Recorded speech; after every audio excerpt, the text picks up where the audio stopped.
Next big purchase, maybe one of those mechanically stabilized binoculars. Ooh. Okay, that's weird.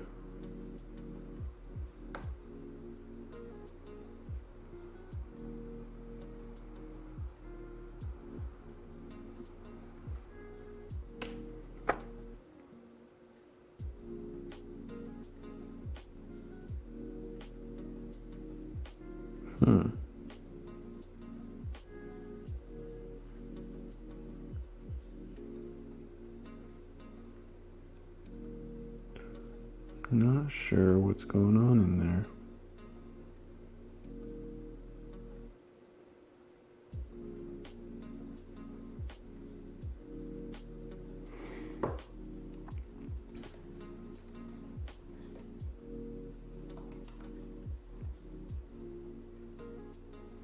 No, I don't want to use those. Let's use these.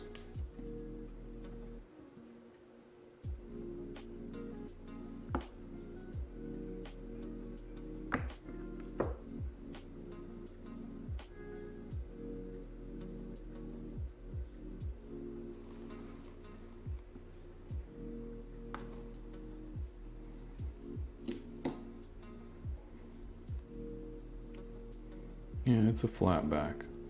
Ooh, and it's scummy.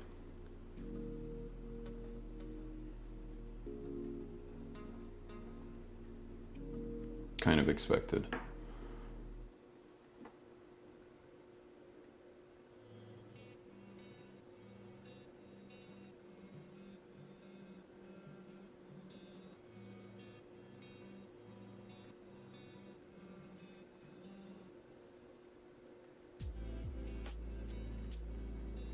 I'm kind of curious if this still has loom.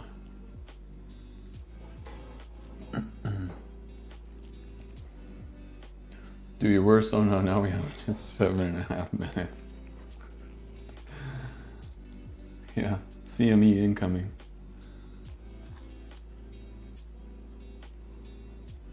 Any opinions on Stowa watches? Will you judge me if I bought one and wore one? I would say swim against the tide of opinions. If you like it, get it. If you like it, go for it. Because there's always going to be elitists. There's always going to be people that are like, will turn their nose up to things. And usually those are people that are really lame to hang around. They're usually people that you don't want to be around anyways. So if all it takes is a watch on your wrist to be able to find that person, I'd say that's a win. That's a W right there. But if I ever remember, there's Stowa, Steinhausen, Stauer. I think those are all under the same sort of bubble. I'm not sure about Stowa, but Stauer and Steinhausen, they're both like very, very cheap watches, but affordable for what they are, if that makes any sense. But I don't like that they're like 100% Chinese, right? But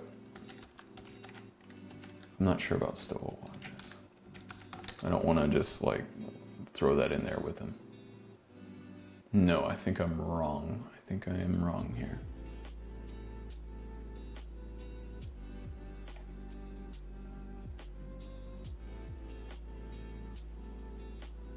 German watch manufacturer.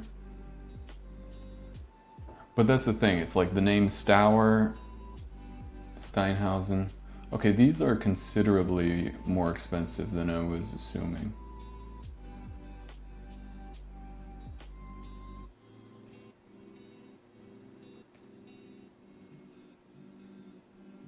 Yeah, no, I think I'm a bit off base on my assumption there.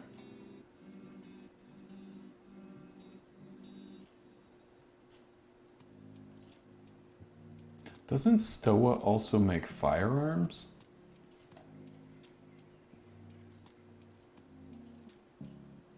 I might not be on a very good big brain day.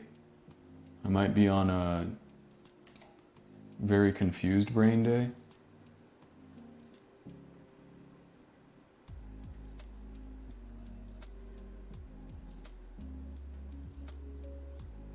Probably two different companies, right?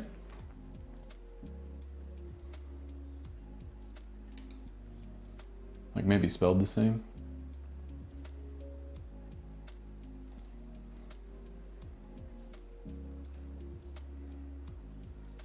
I think they look cool. I think Pilot watches are cool. Stowe's a nice brand. Reactivated from a guy who lives. Made a few nice designs in the 50s and 60s, but mostly not eye catchers. Pop's been streaming more than you. True, serious? It's true, man. So get the new Apple Watch. I was just noticing a post about the new Apple Watch.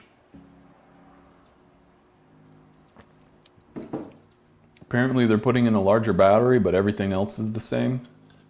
Did I get that right?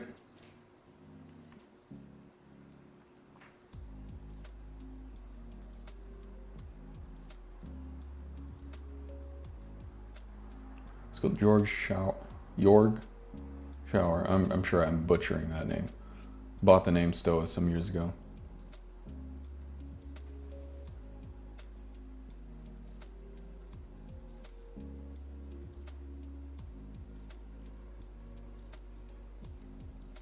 Hey Zero, so you're thinking of Steer? No, I don't think so. Oh, I'm thinking of Soa, I think, not Stoa. Yeah, no, not Steer, like Steer Og. Israeli, Austrian. Or it would be cool if Apple Watches had cameras. Ooh, careful what you ask for. Yeah, I was thinking of Soa, I think, not Stoa. Anyhow. Okay, I need to get the bezel, or I need to get the dial off of this.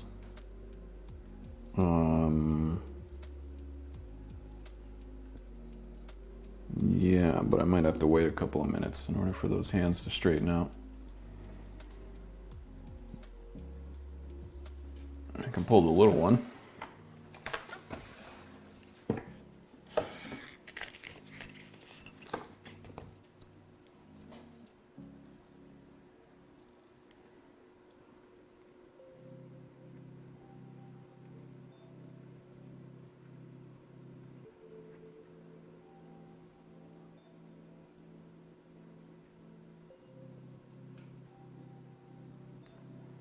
Just wondering how my focus was. There we go.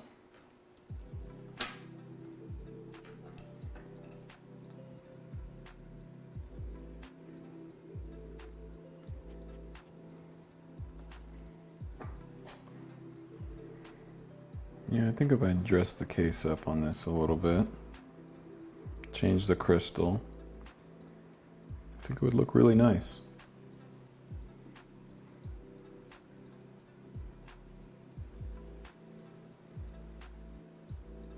So this is the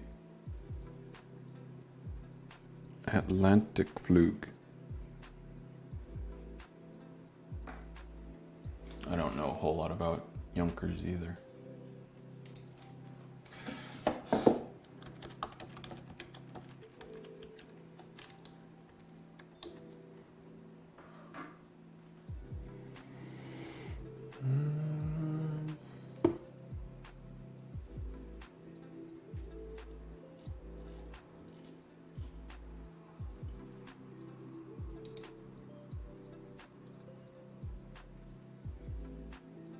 You want my data? Take my data.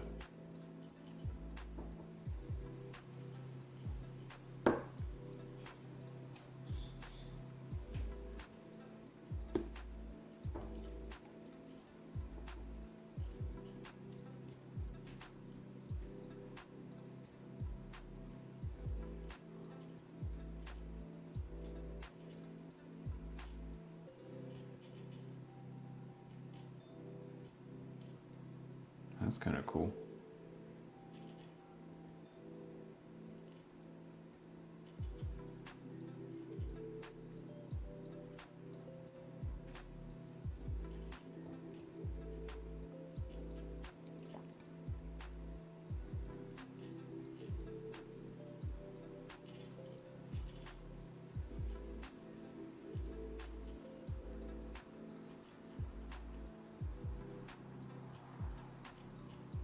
Okay. What is RM? Is that the mark? What country am I in right now?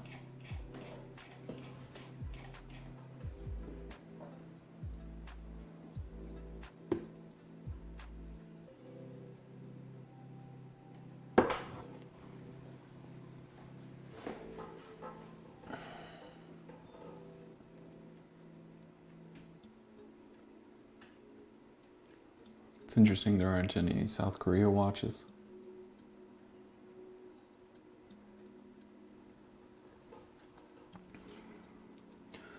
Yeah, I'm curious. I mean, clearly there's. This feels like titanium, but it doesn't say it.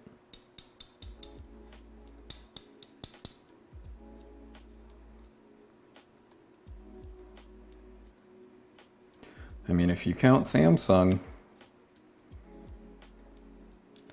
Let's see, maybe the threads would give me an indication.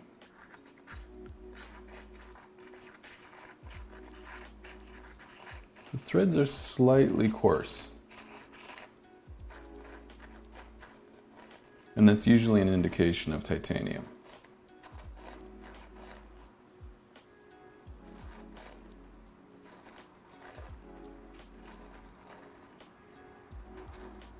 I'm not sure what they call that. It's not galling.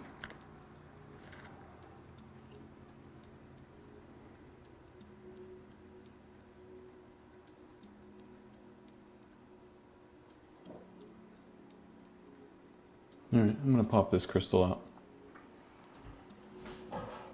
Is that hand even moving? Did the watch stop?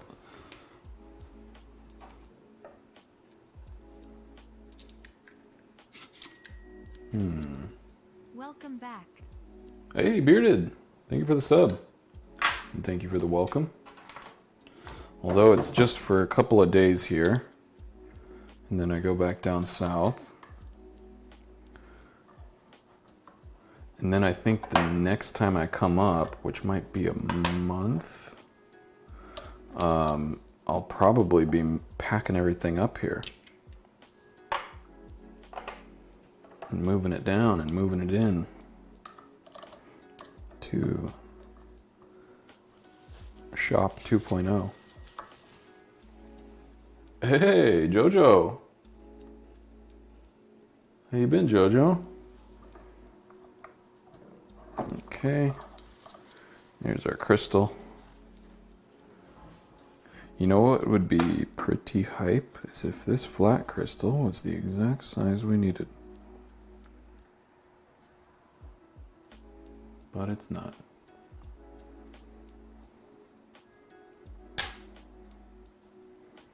It's too thick for one. Too large a diameter. Ooh, if I pulled that gasket out, I could get that to drop right in. But it's too tall. It is too tall. This is the 35.9. Let's keep things organized here.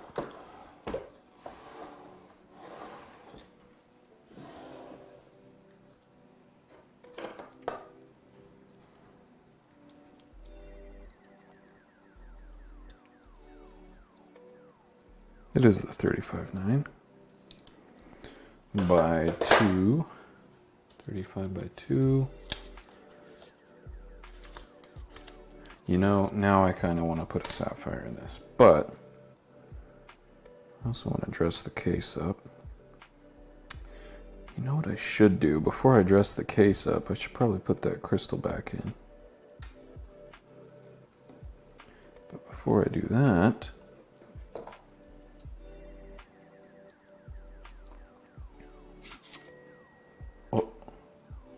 oh, Jojo!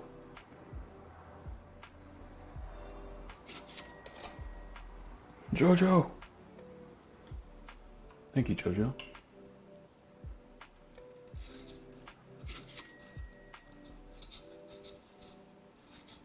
Arun, Dark, Mike, Mattis, Egos. Nice. Very nice.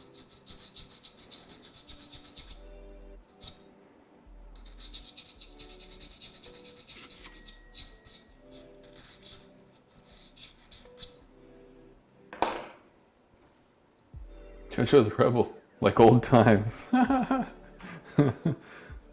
Just unpacked. I mean, it was a partial unpacking. Let's be real. Okay, it says it's almost 35.3. And I'm pretty sure I've got crystals in that size. Do I have a sapphire that's 35.3? That's the question. Okay, minute hand stopped. Let's pull it.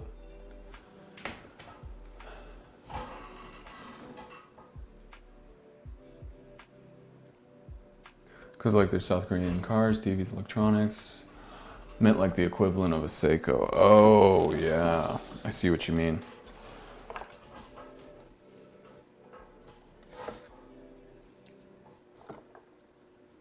Yeah, it does kind of seem odd, doesn't it? How about another one? Oh, Yochi! Thank you for the sub.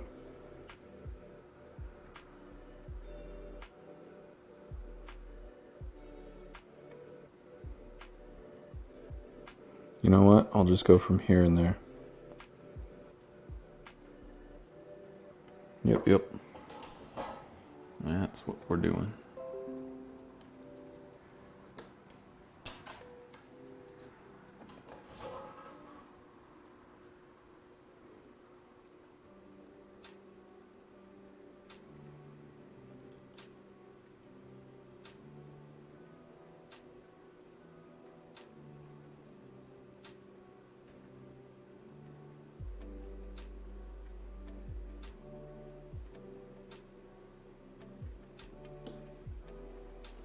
Okay.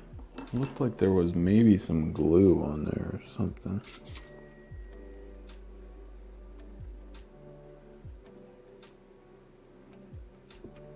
Who's that now? Who's breaking the rules?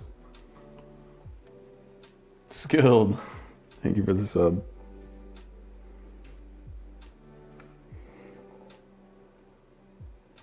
I really do appreciate it, guys.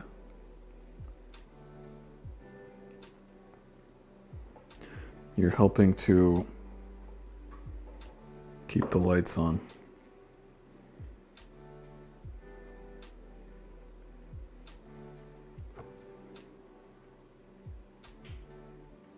You're giving me gas money too, and that's very important.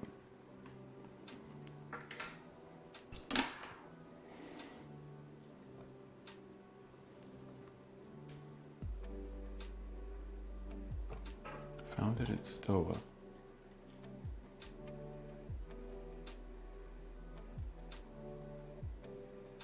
Oh, the manufacturer, the rifle manufacturer.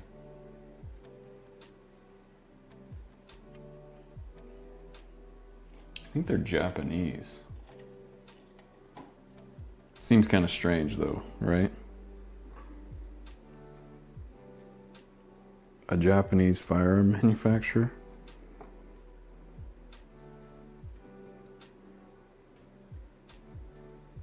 Alright, let's get this off of there.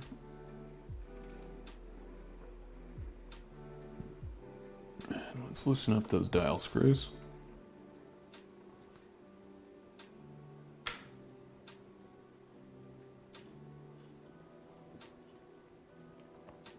Where are we moving to? Back to the Central Coast.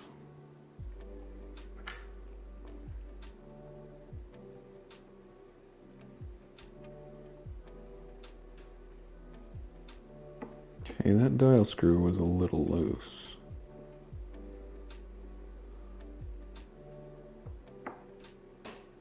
So was that one.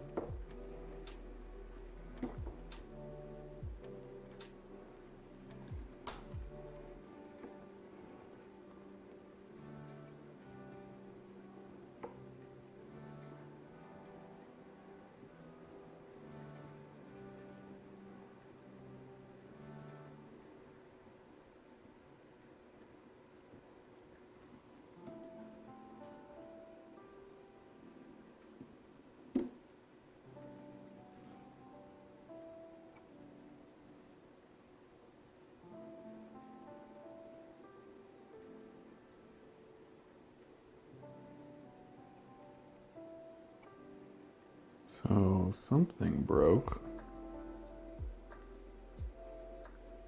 That's got to be our yoke lever. It's probably the yoke that broke.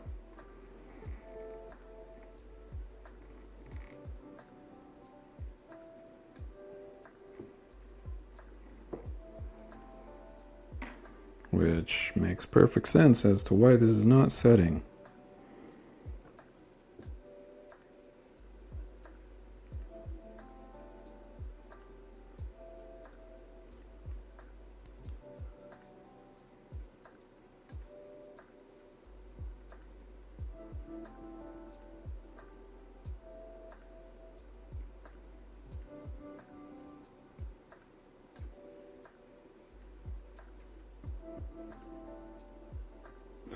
Yeah, I'm pretty sure this is like a seagull or something.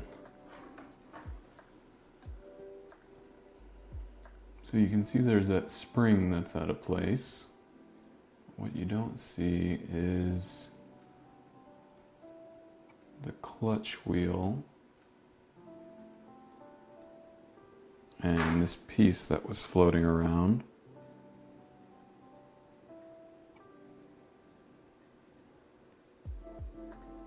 Goes underneath there.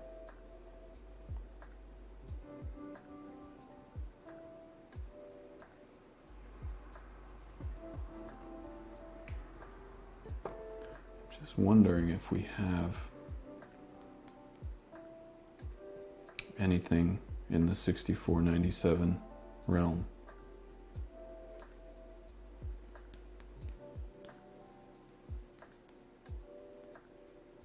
I don't think so. Because we would need a replacement part for that.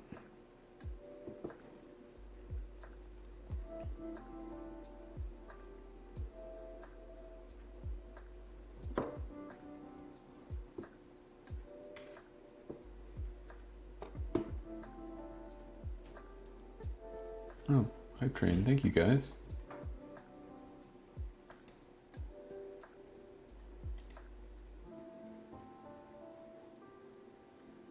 Reverse psychology title is successful.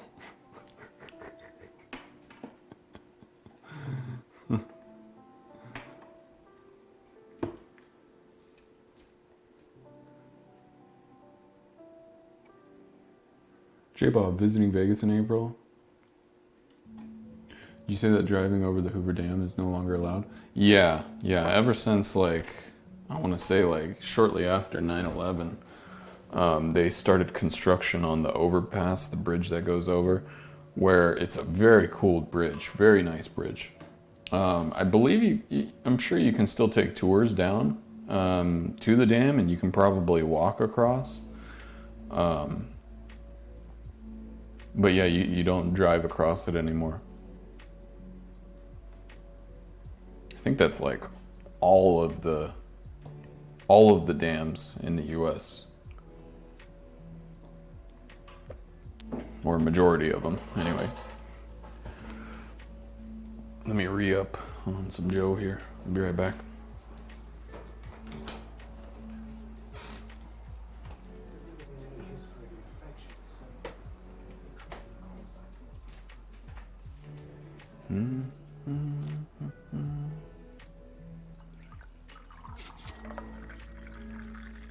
Kiwi on SCAM guys, I resubbed, and then Mr. Horo didn't even stream for like a whole month. WTF is with that Kiwi on SCAM.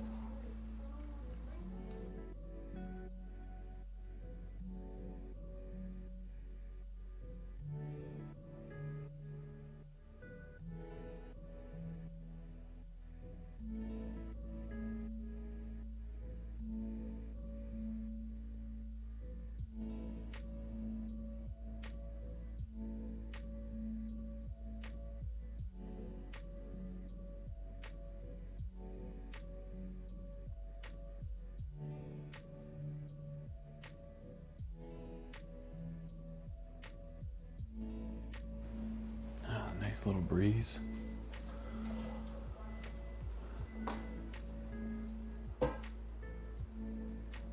Zeros, how old is this Junker? I don't know. I just found it in a tray.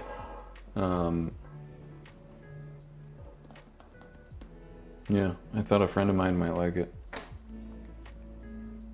I'm getting the impression it might be a knockoff.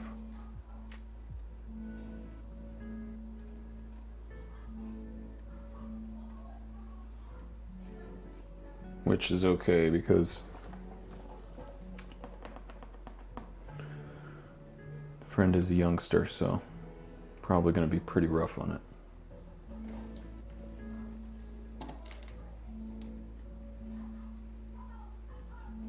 Was AFK?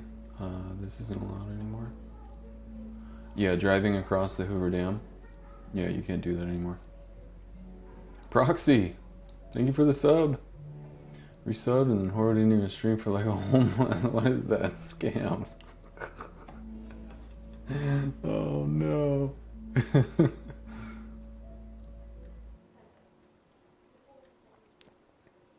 When I look at Google Maps Street View, it shows cars. Oh, okay. Bummed because I was looking forward to doing that. You might have to park on one side or the other. I don't think they let you cross it in a vehicle anymore. Or maybe they do? I don't know. I know they had like the security barriers like installed for a while. I think that was a stopgap measure until they built the bridge.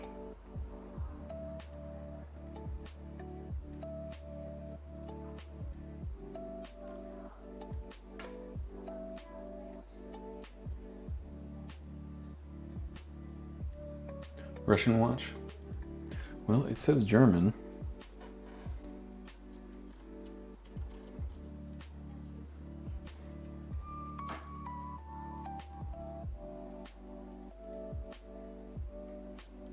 And the case back as well.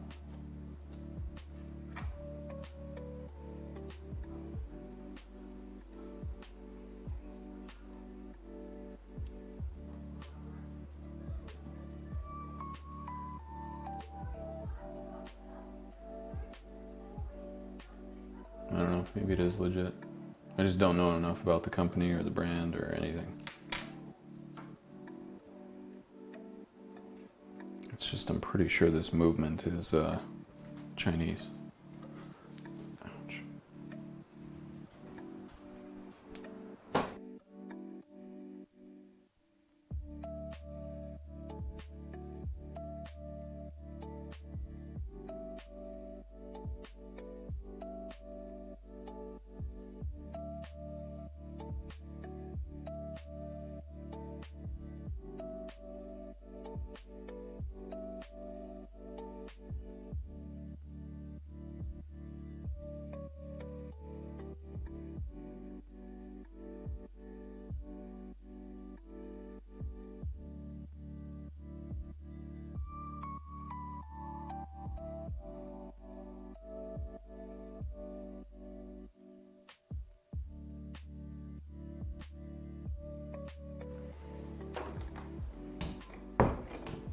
And you know,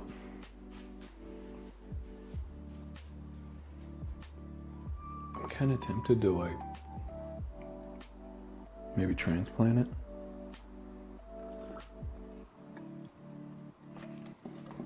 No, I think just in the meantime, I'll just get this one going.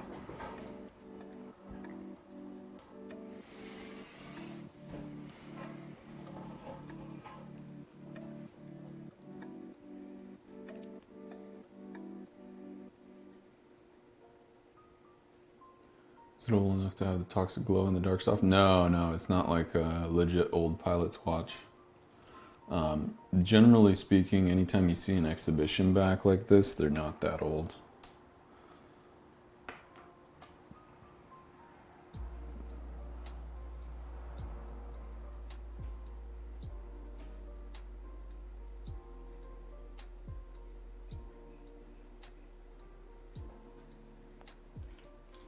Jojo Strela and Strelic is a favorite Russian watch.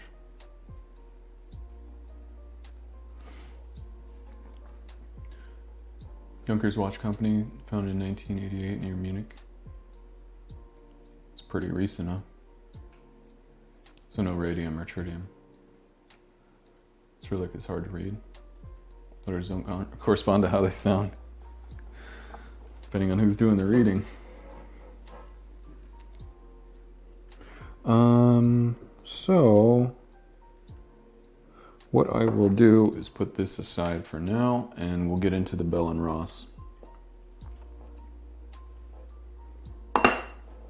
I would need to find some parts, at the very least a replacement yoke. But now I'm thinking, like, if I find a nicely dressed up, 6497, or even a not the Seagull, but the Salida. If I find a Salida, I think I might go for that, because having this huge display back with Chinese movement back there, it's like, it's okay if you don't look too close.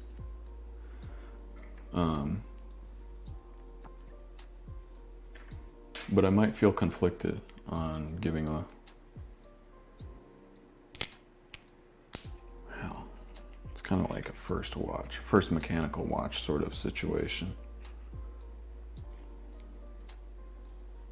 Truth be told, my first mechanical watch wasn't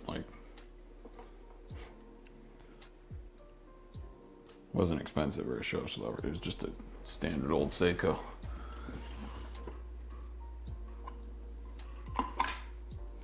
So it's not a really big deal. I'm just sort of thinking out loud here. So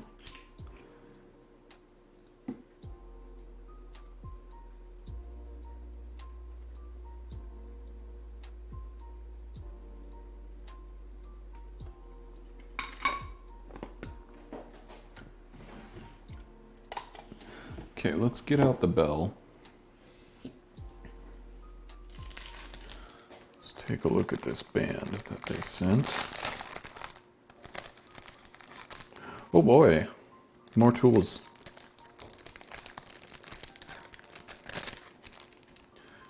So this is probably gonna fit perfectly. The one thing that I'm slightly unsure of is if the bar will actually fit through there.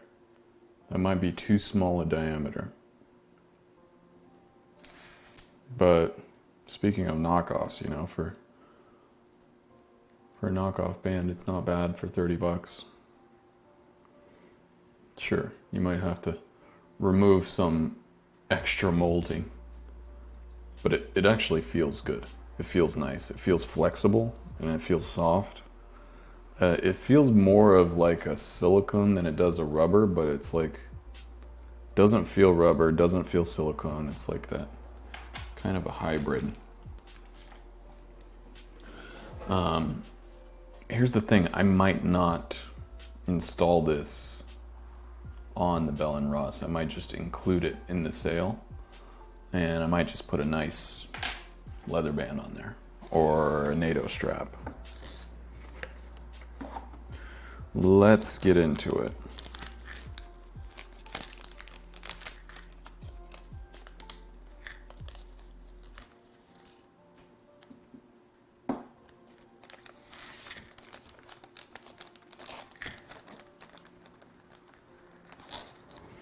Got a business card here of somebody that was interested in buying this at the old shop.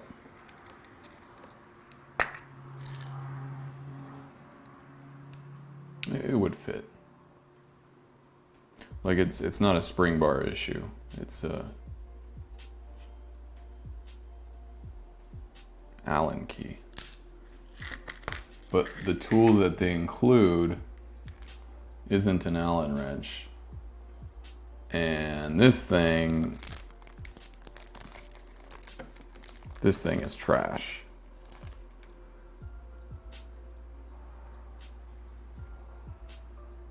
Okay, Exhibit A.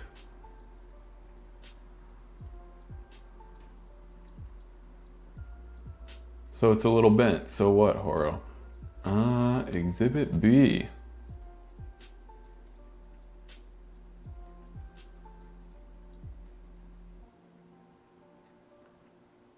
If if you get a tool that looks like this, don't use it. Like, I don't even know what to do with this. You are far more likely to break this during installation and scratch the watch. Maybe even like stab your finger or something. Like, this is garbage. Don't even bother. Like, for one, this isn't a spring bar band. Ugh, that's hideous. Ugh. Get out of my sight.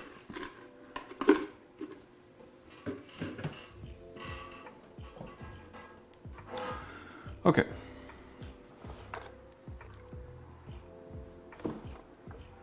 So at this point, we just wind it up and throw it on the time grapher.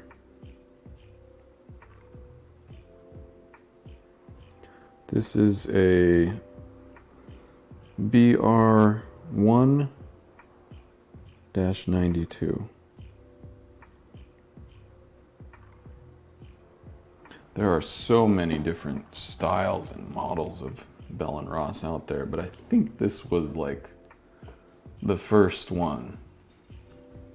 Like, they didn't have like all the different case styles and dial styles before, but this was more of the iconic OG when it came to the Bell & Ross. At least this specific one, the BR1.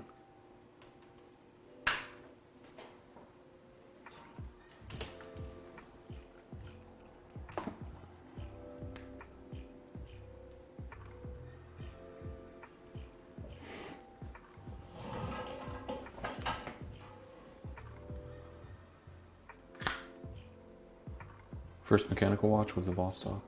Movement sounded like I was panhandling with a tin cup. This replica watch review is 10 out of 10.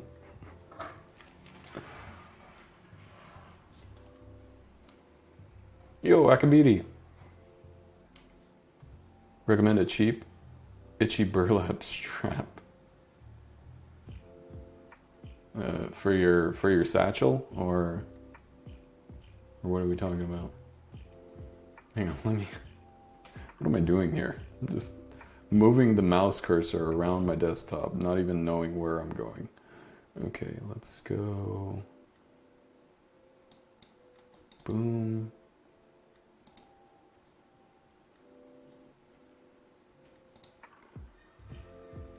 Zoom a bit. Set the focus.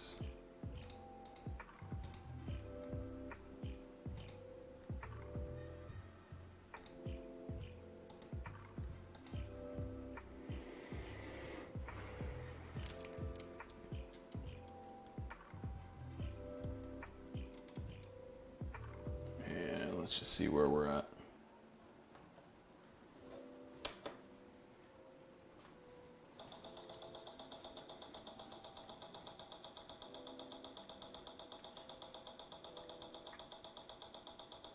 I think this movement is a 2892.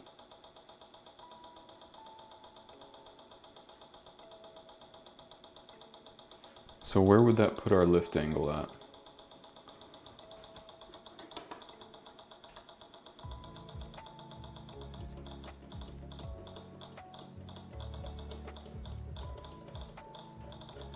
Oh my god. Oh my god. Machine's trolling me.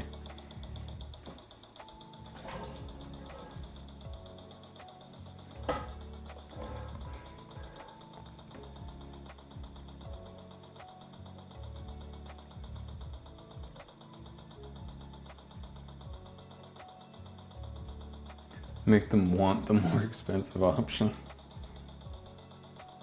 Yeah, sell them a cheaper material, but the more trendy one.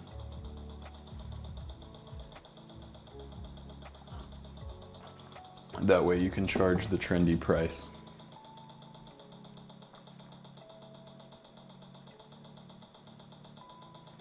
Rude.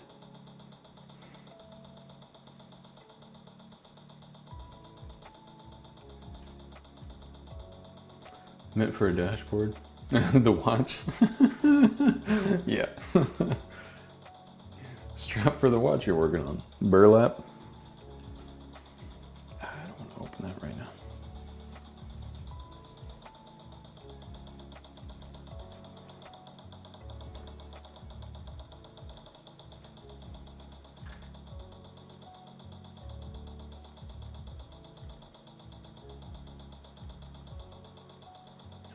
Okay, dial side up, dial side down. 240s.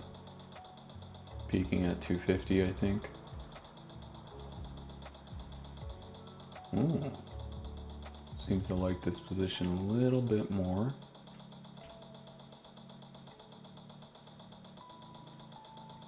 Yeah, no, the Bell & Ross is huge. Don't get it twisted. Like this band alone, like this is 24 millimeters. So it gives you an idea.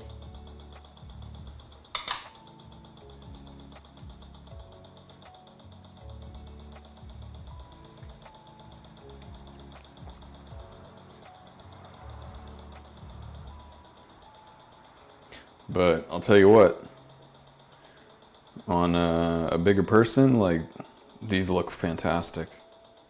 Like, if I had an 8-inch wrist and not a 7-inch wrist, I could totally see myself sporting one of these. I do like the round Bell & Ross. Like, they've got this vintage looking one that seems like a re-release, I think.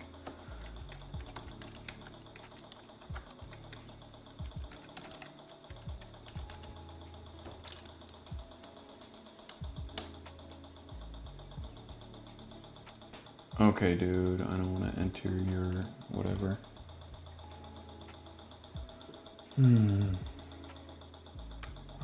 It was something like this that I was looking at. It had a very slim bezel. Oh, here we go. Not the orange one, though. There we go. This guy. I am all about that.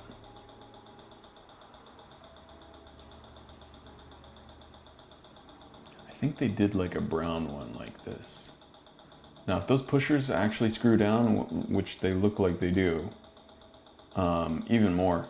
It's like, I'm sold. I really like this. This is totally my speed. Yeah, I like the clasp, I like the band. Display back. Whatever. I could live with it.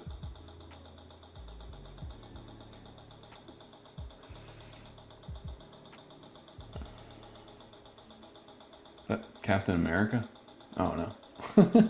Never mind.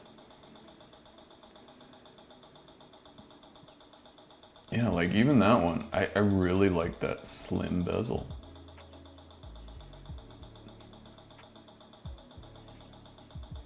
Like I'm not into this one because there's literally a dime a dozen of styles of watches like this. There's so many of them.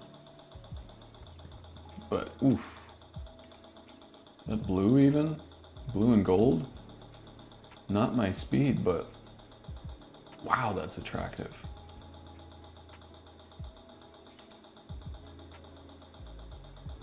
It's like blue and rose gold or something. I like that they stamped the logo on instead of painted it on there. Is that 24.90? No, 28.94. It's good. It's a nice edit movement. It is a module that could make or break it for you. For me, it doesn't really matter. But what I mean by that is they take a standard automatic movement, time only, or maybe you had a calendar. And what they do is, in order to get the chronograph functions for these subdials and the calendar right there, they stack a module on top of that. So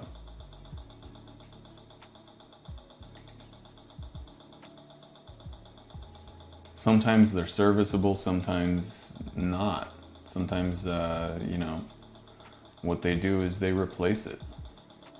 So.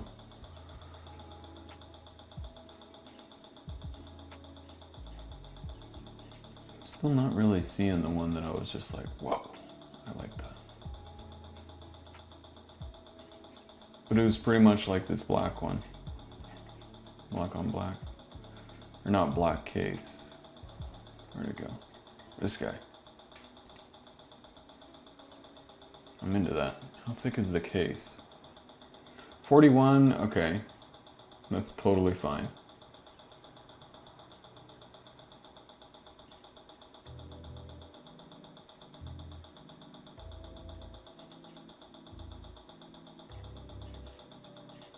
Everybody's so like obsessed with how big the case diameter is, but why don't they mention the thickness?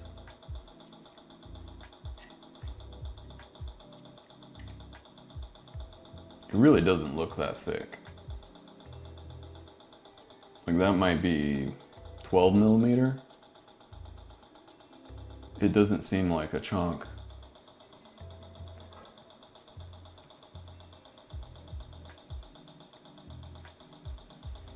But why is my currency in...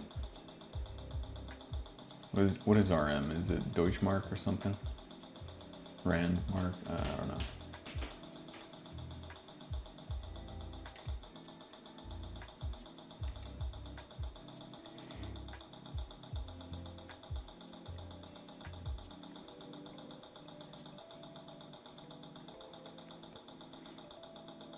Thought it was a cockpit dial.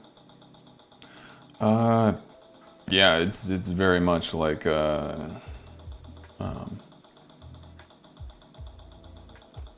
like an aviation instrument, and I'm sure that's what they modeled it after.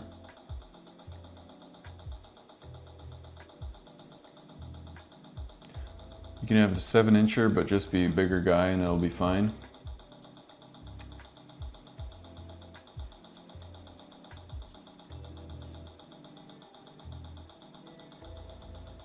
Giggity. 6 foot, 235, 725, I can go pretty big. Yeah, just don't be real skinny.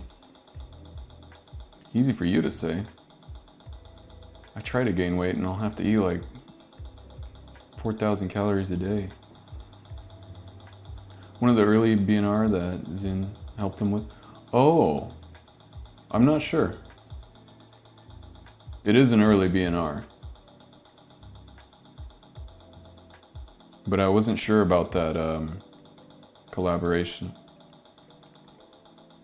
Are most chronographs in-house movements? No. No, most chronographs are not in-house movements. And I would venture to say that that's always been the case.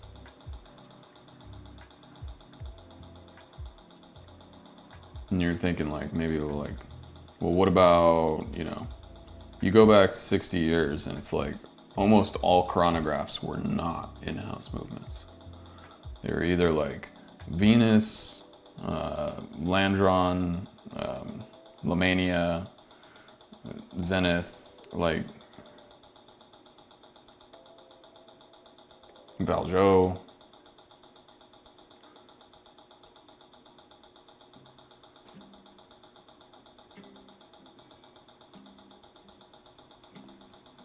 See now that it's a more current one. Doesn't matter if they mention the thickness anyways, because they'll creatively omit the crystal height or whatever if it's too thick. I believe you. Yeah.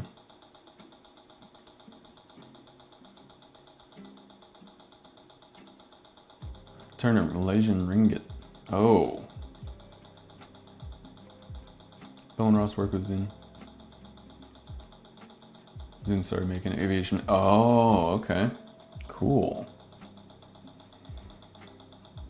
Okay, so on its side, we've got amplitude in the 220s, 230s, and dial up, dial down amplitude was 240s, 250s.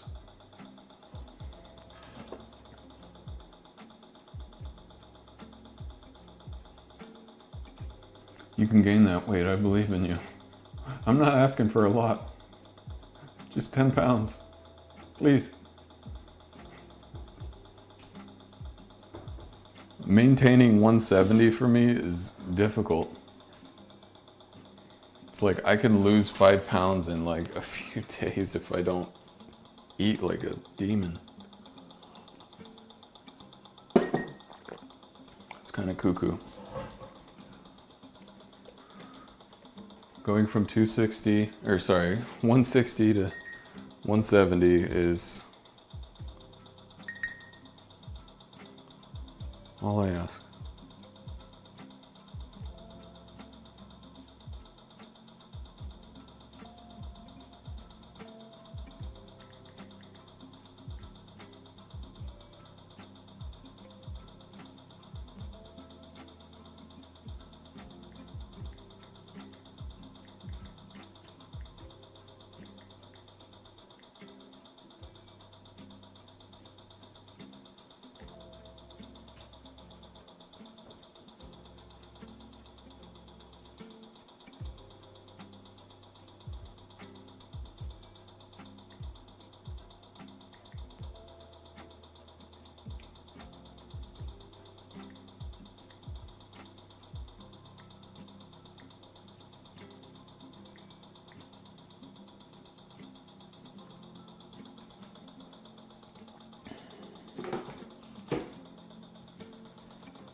You can have some of my weight. Interesting.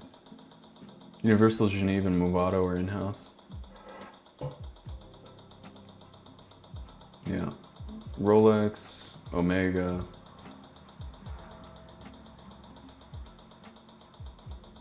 I mean, it's kind of interesting because the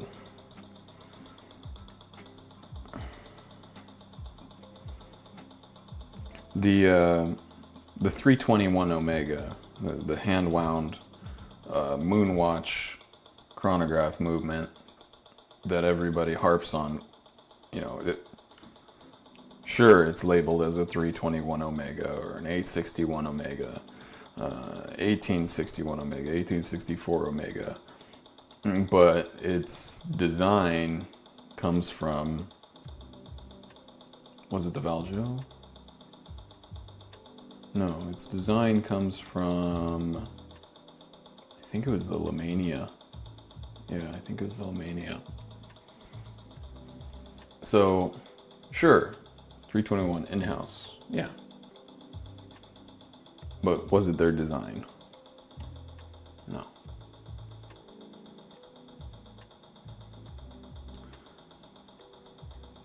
Vindazzle, which would you prefer as a Rolly, Submariner, or GMT Master 2? That's a good question.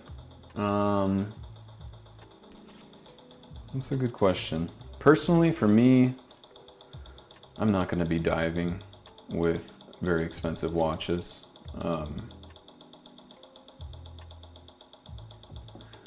I'd probably go for the Master 2. The one thing that irks me, the one thing that I have trouble getting around, I almost don't even want to mention because you don't notice it until it's noticed and then you can't unsee it.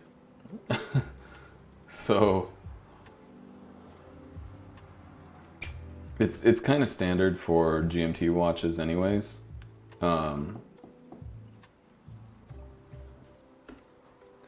The GMT hand isn't at the bottom. The GMT hand rests between the hour hand and the minute hand. I don't know. For me, it just, I don't know why, but it just bugs me. Okay.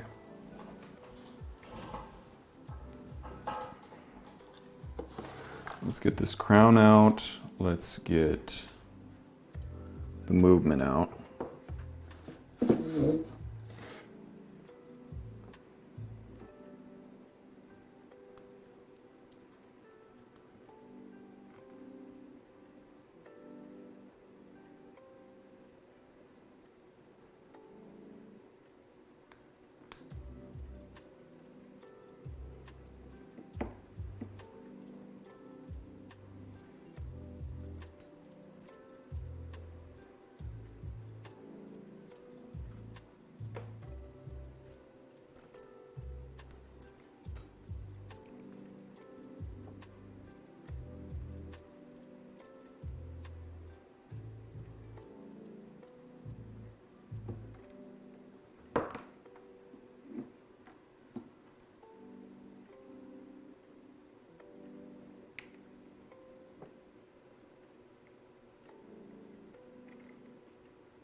Yeah, I want to replace that gasket down there.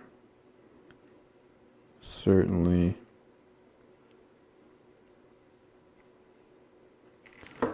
lived its life.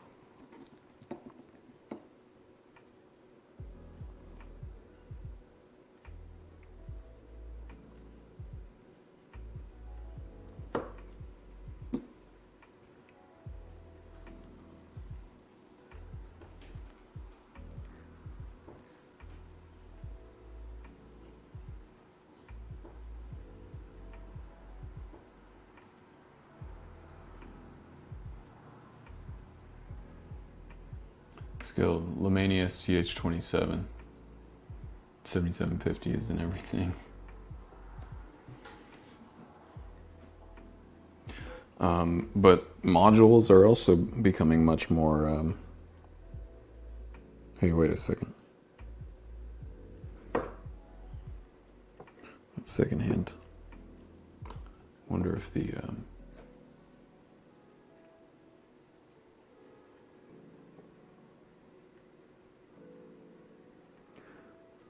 Wonder if the hacking lever is a bit off.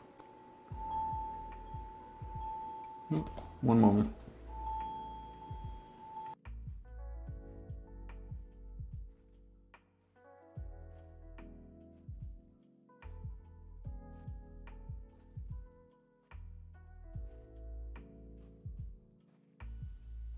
Spam.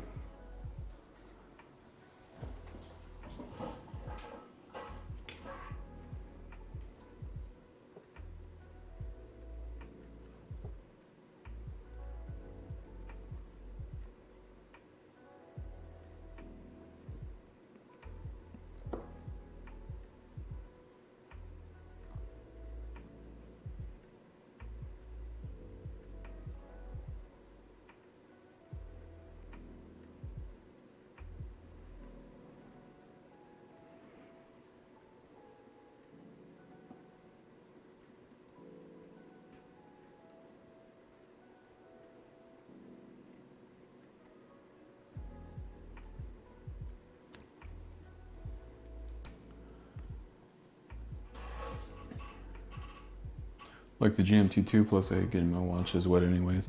Yeah. Yeah, I think.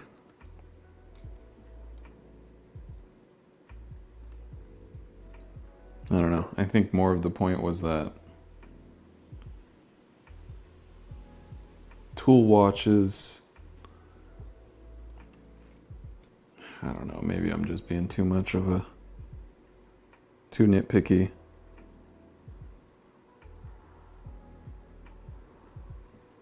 I can't wrap my head around a $10,000 tool watch. Know what I mean? Like I just have like a brain block when it comes to a watch that's meant to be used rough and hard, but then it's $10,000 or more.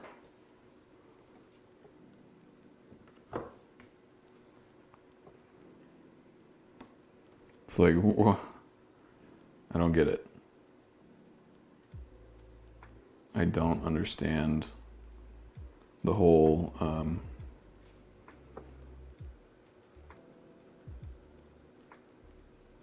fad, I guess. The hype beast that is the Submariner.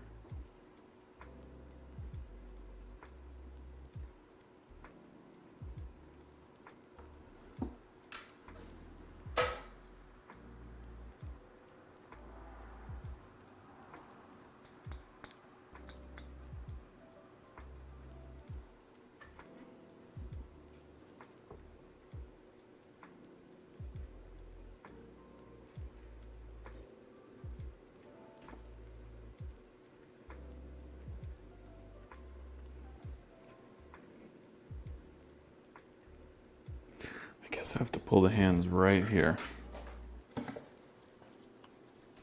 And then once the dial's out, then I can get the movement out.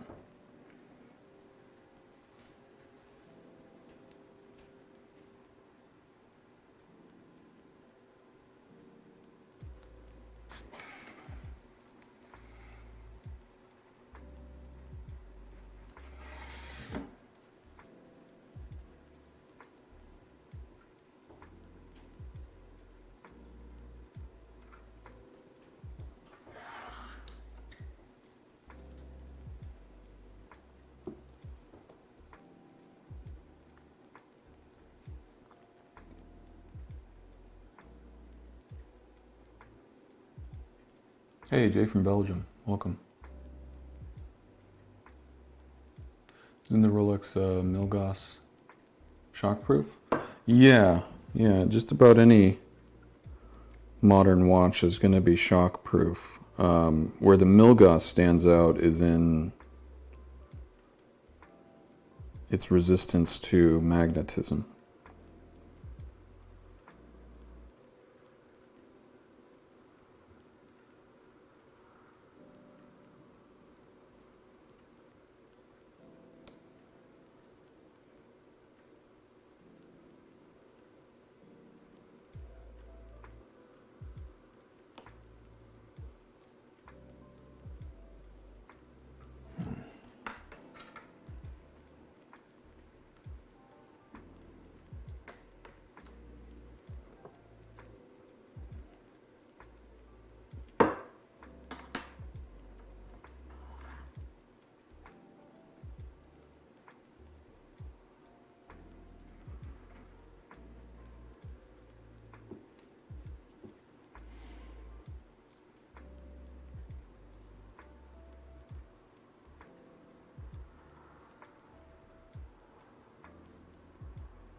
Lovely, lovely. Went really smooth.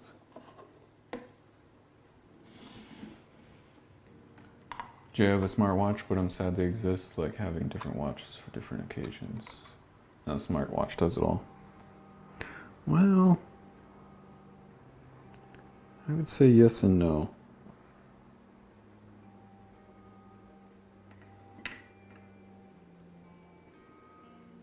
It used to be that it was like a fashion disaster if you were to wear a sport watch to like an event, like something where you like dressed up in a suit. Like wearing a sport watch with a suit, or, you know, like an event where the, you know, a certain dress code was required. It was seen as like to be very clashing. It was seen to be like a fashion mistake. And nowadays, I do feel like things are much more lax, especially when it comes to expectations of what people are wearing.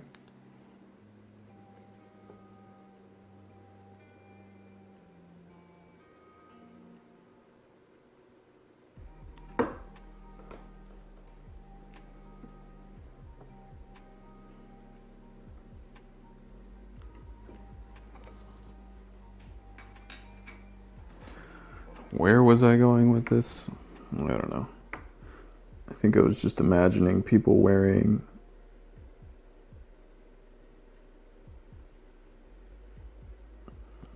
their smartwatches to like,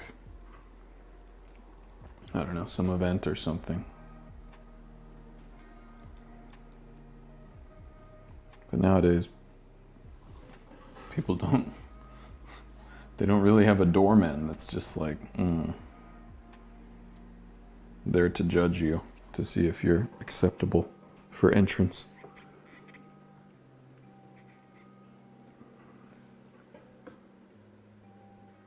But also, I guess what I was getting at was that trends change, fashion changes.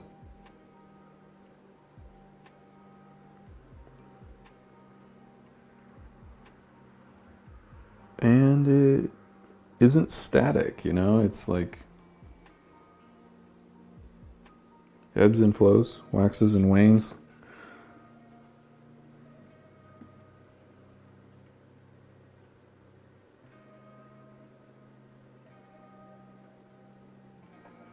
And what's no longer in right now is Probably gonna come back in like 20 years.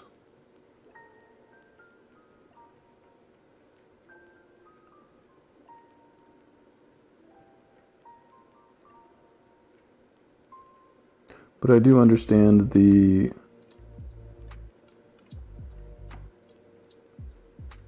pure form and function.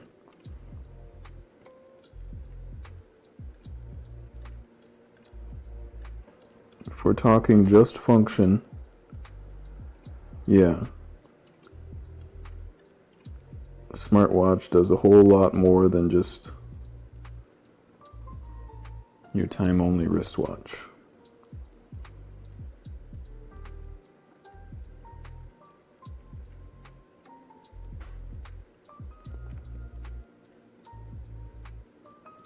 But it's also more rare nowadays to find somebody that wears a wristwatch for its intended purpose, to keep time.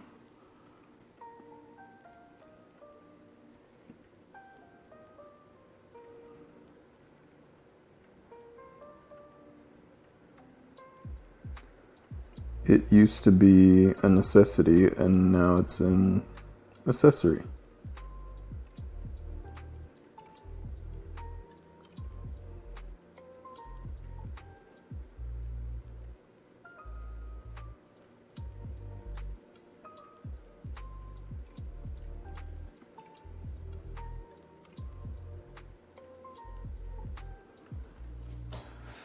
Them are some long screws.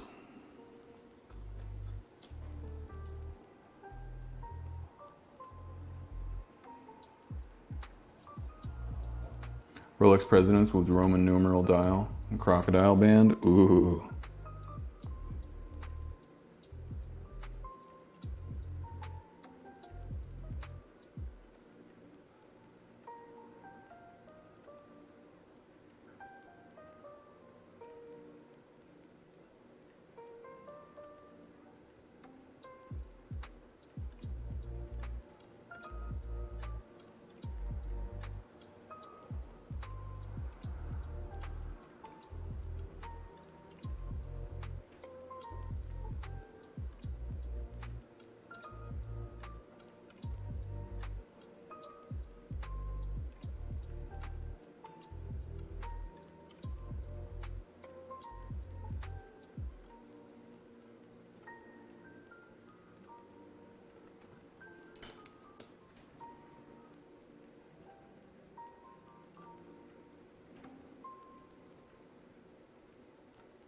Those are absurdly long screws for what they do.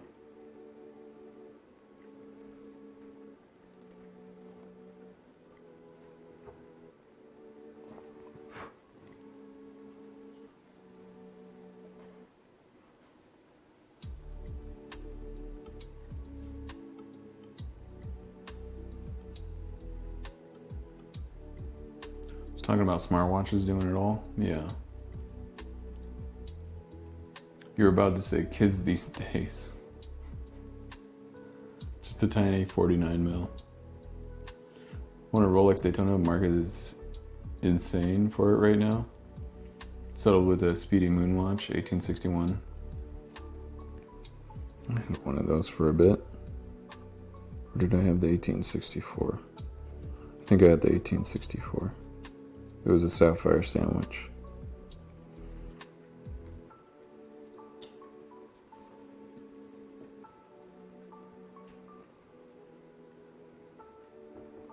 Oh, here we go. Yeah, okay, it's been 4 years.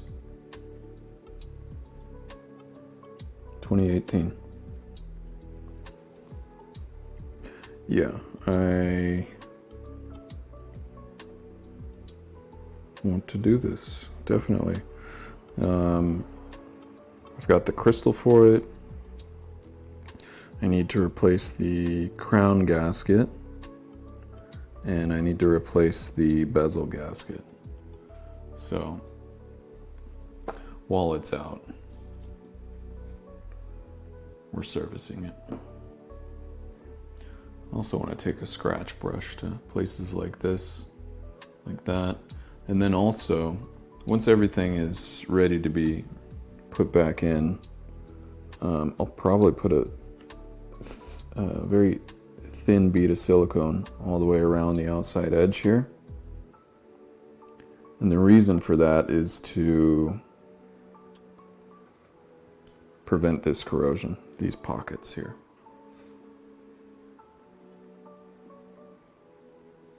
The reason that those pockets form is because there is the air gap. There is no seal around the edge. Because the sealing surface is this ring right here. So moisture will get underneath that gap inside that edge there, and then it'll just collect around in these areas.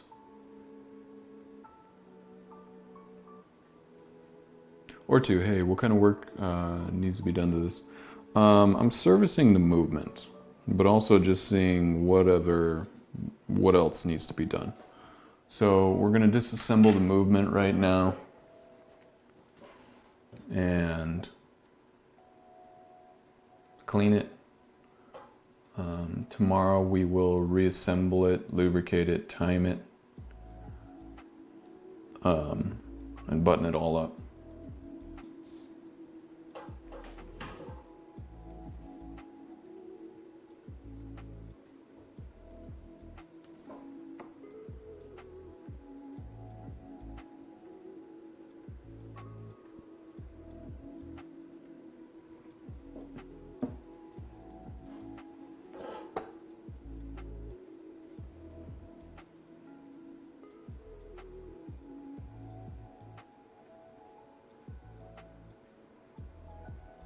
Like having a watch on my way to work, appointments, when I work out, simply when I cook, and to follow the recipe.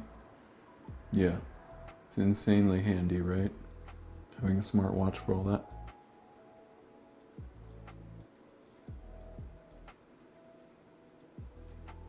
Owner a strong woman. This currently doesn't have an owner. I'm servicing it so that I can sell it. Because I could use the funds. Hey, Rox. Ditto. Sapphire sandwich was nice, but wanted the space authentication. Hesselite, even though I don't plan on going to space anytime soon. Yeah.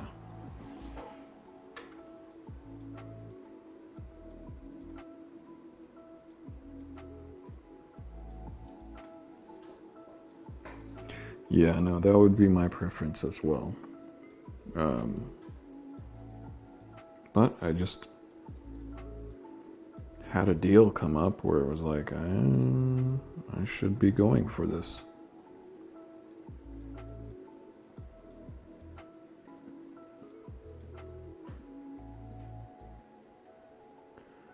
I didn't seek out to buy one.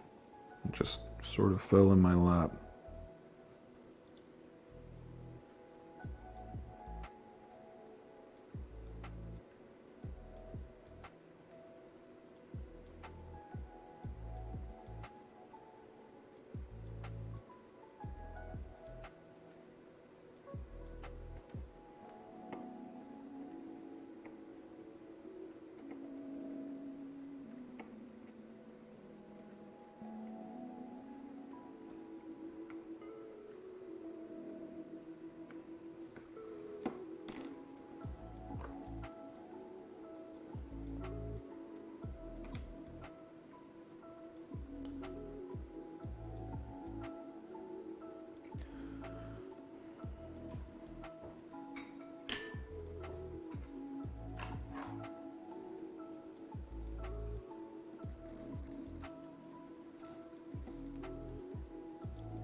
It's been a while since I serviced a 2892. I used to do a lot of them.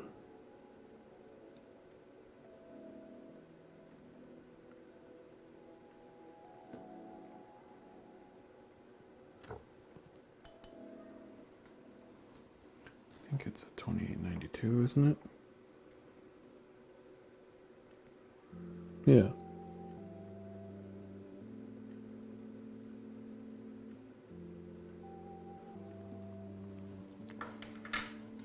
All right.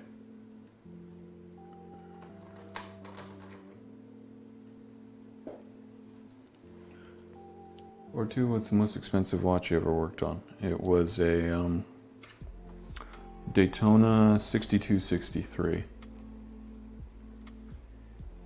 Hey, Canuck. Fascinating. Your machinist is... oh, very cool. I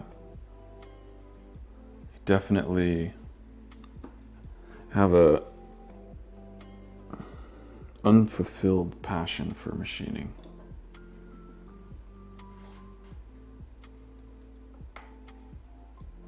But I will get there. Whoreheart. Hey, Nate. Thank you for the resub. Appreciate that. And have actually made watch components in the past. I wish I knew enough about watches to do what you do. It takes a special kind of breed to be able to do what you do. Ditto. Like right back at you. Takes a special breed to be a machinist. I'm curious, what kind of watch parts?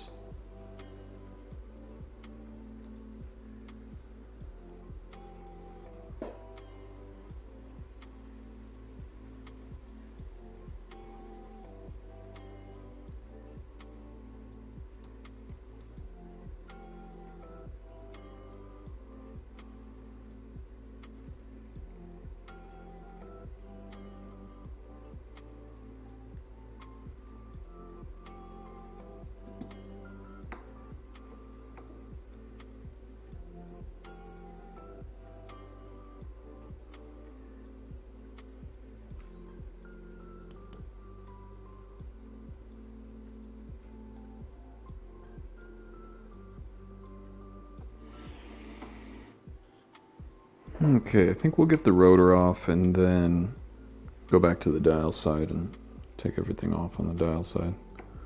So, as you can see, the rotor for the 2892, you don't see any real convenient way of removing it. There's no screws, there's no quick, easy way of just disconnecting it. So what I do is I remove the entire winding assembly. So those two bottom screws there, at the left side and the right side, those are part of the auto winding assembly. And then that one screw that's darker as well, right up there. So the three darker screws that we're seeing are the three screws that holds the rotor assembly and auto winding assembly in place.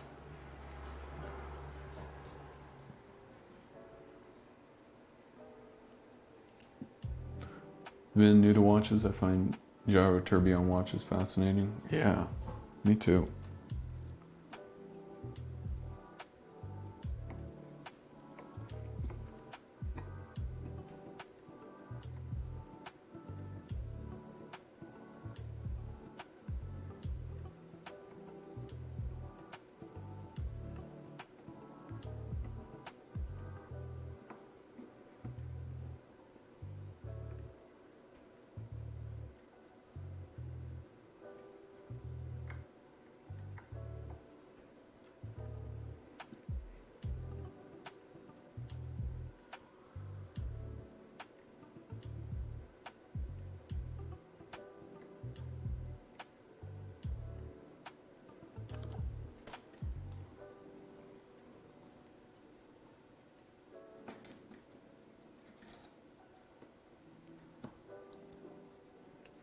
Here comes the hammer.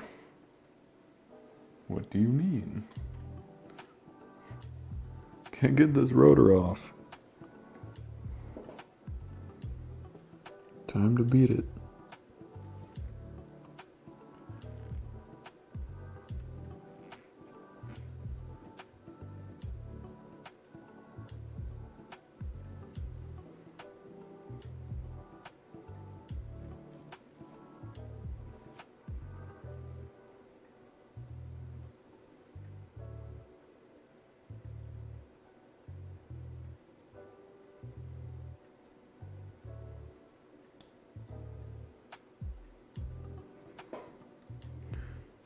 And there's our rotor assembly. And at this point, you can see the entire gear train.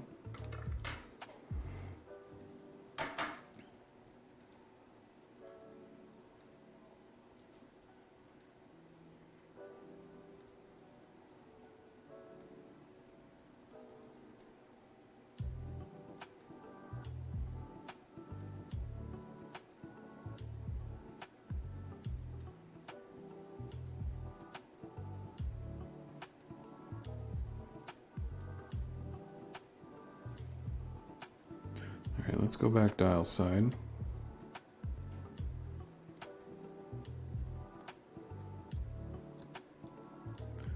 Get the calendar out.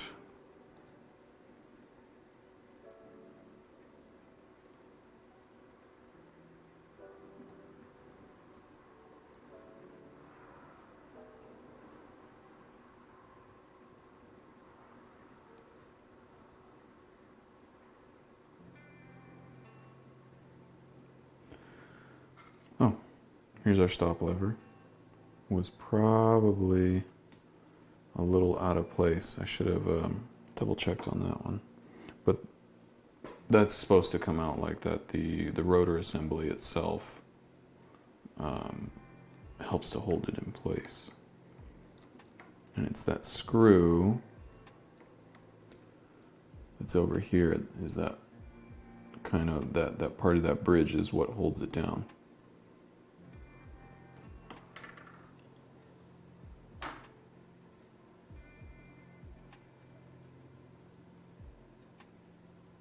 And I can show you how it goes in there.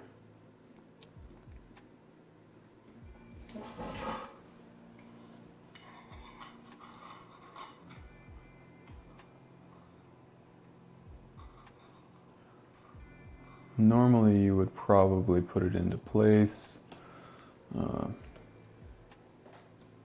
shortly before you would get that bridge down.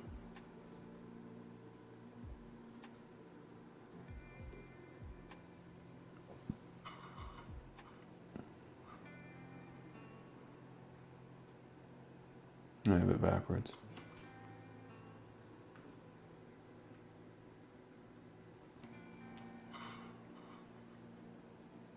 Oop.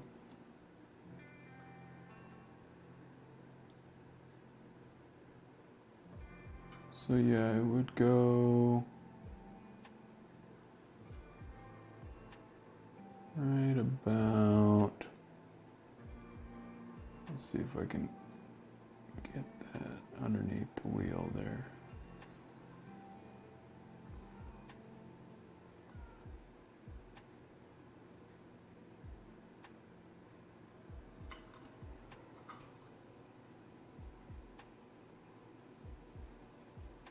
So it's currently locking in maybe to the clutch wheel, so I can't move it over. But when you pull the stem out, what this does is it slides over and it comes into contact with our balance wheel. So if you hear a watch being referred to as hacking, this is what it's referring to, that it has a stop lever. It has a little lever there that will make contact with the wheel to stop the second hand from moving. Anyhow.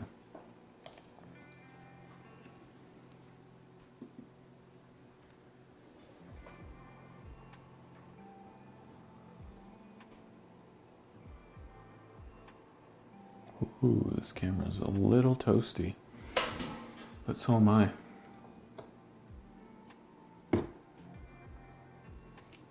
So it's looking for a strong woman. Yes. Am I dropping frames? Yes I am. Poop. Sorry, chat. Bitrate went to crap.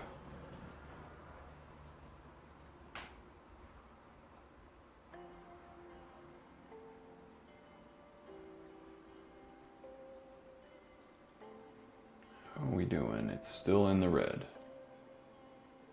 Twitch says it's okay, but OBS says it's not.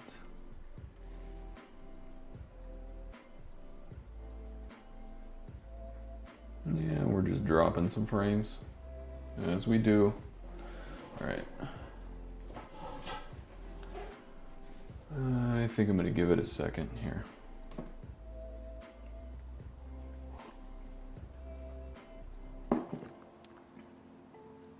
Let me try shutting the TV off in the living room, see what happens.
We're still in the red and we're losing tons of frames.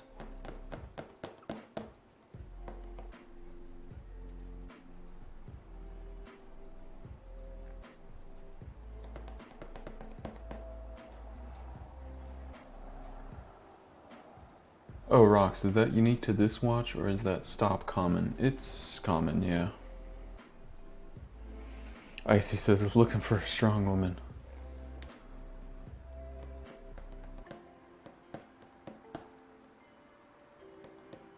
Mom bitrate.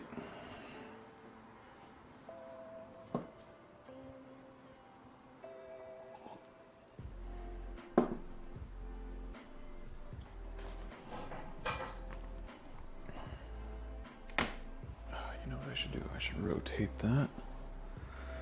Heuer.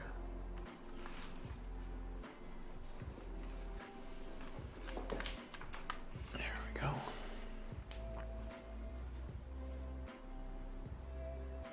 Turn that off.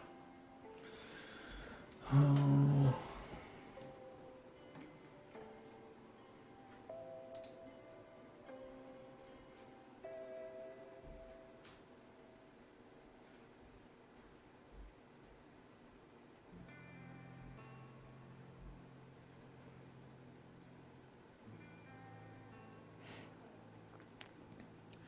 Dazzle, got any preference for watch handling gloves?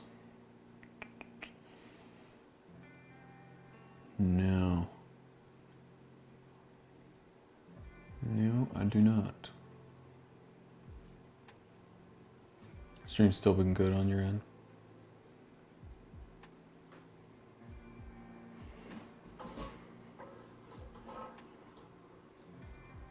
Let's see. Yeah, my bit rate's still... I'm still dropping frames. It sucks, man. It sucks. Hope we didn't reach cap again.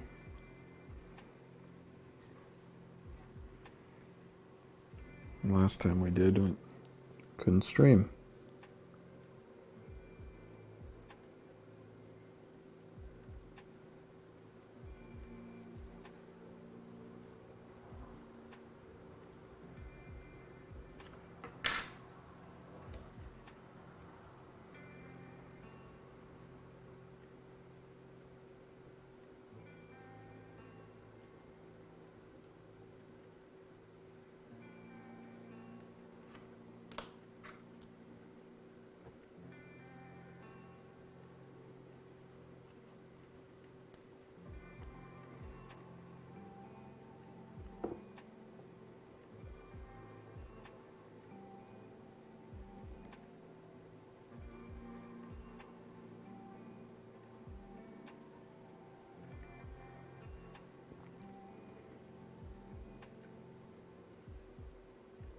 Is anybody else watching Rings of Power?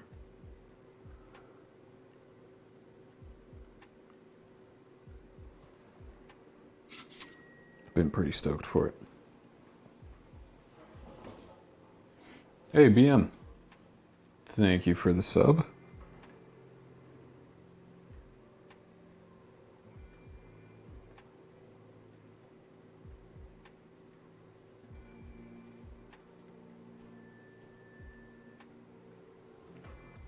Are we back?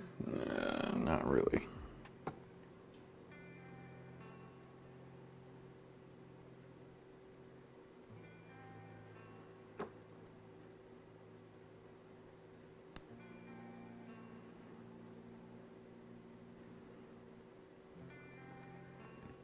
Like, I'm way more excited about Rings of Power than I am for House of Dragon.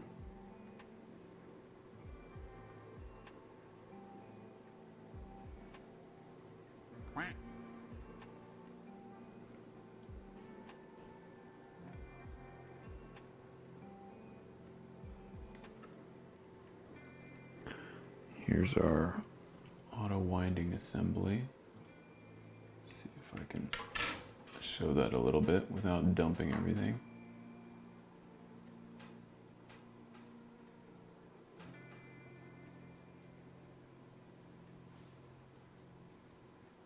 Tractor Shed has better internet, right? It's got full 5G, so I'll probably end up going with that.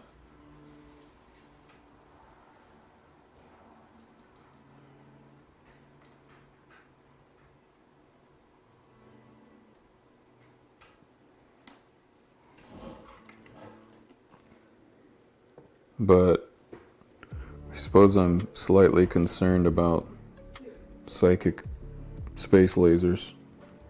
Or wait, no. That's the wrong conspiracy, right?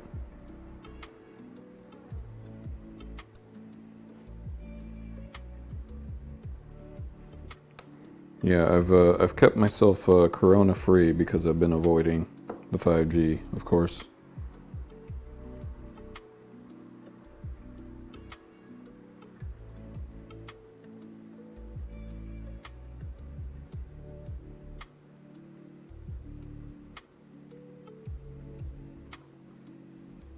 I have to say I'm joking, right? Otherwise, bad things happen.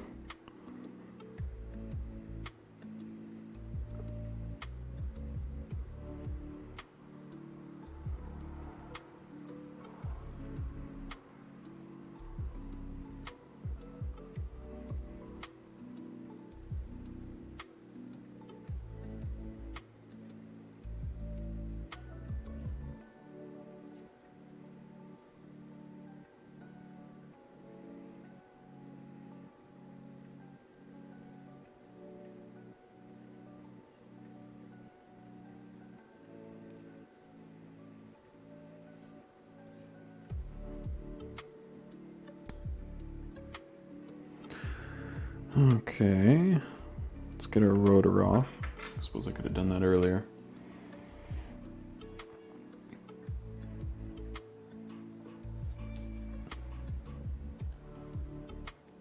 Me, Chris, not bad. You drop frame here and there for you. Okay. BM 1980 Seiko Actus 6309. Auto wind is kind of hit and miss. Won't run but 10-15 minutes after being worn. Is this normal? I'm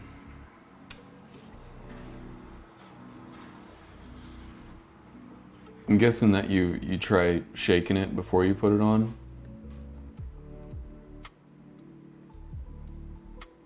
When was the last time it's been serviced?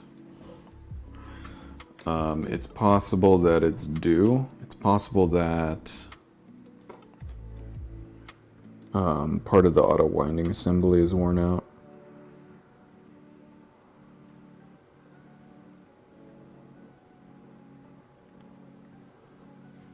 But it just might need a service.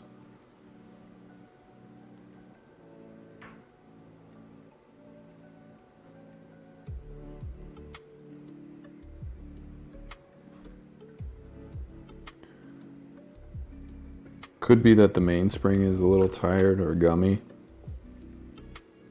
and it takes a lot of winding before it gets going. Could also be that the beat error could be so far off that it takes a lot of movement before it gets going.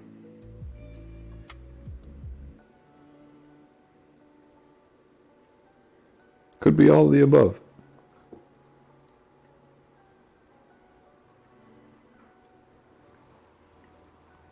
But no, I wouldn't say it's normal.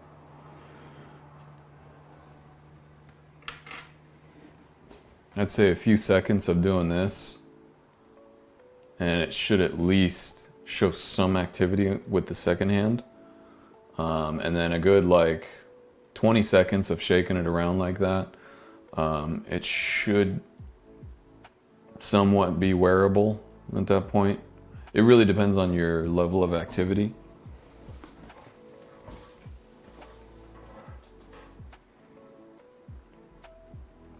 "5G gives you COVID."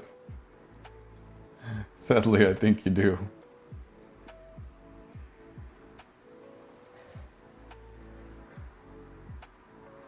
Probably late 80s. I haven't worn it since then. It's due for a service. It's likely that the lubrication for the gear train is really, really gummy and sticky. So the resistance that you have coming from the gear train when your mainspring is getting wound up, the power that's in there currently or in the process of getting to the point is not enough to account for the resistance down through the gear train and maybe even into the balance wheel. So some areas in the watch need a little bit of friction. And most everything else, it's nice when the friction is minimized.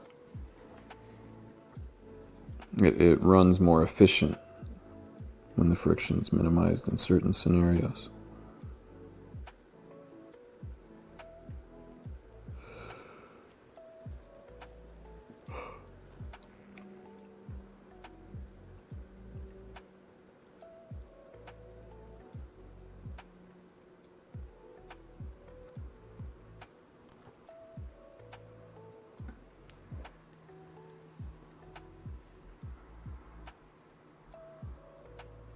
Okay, dial side.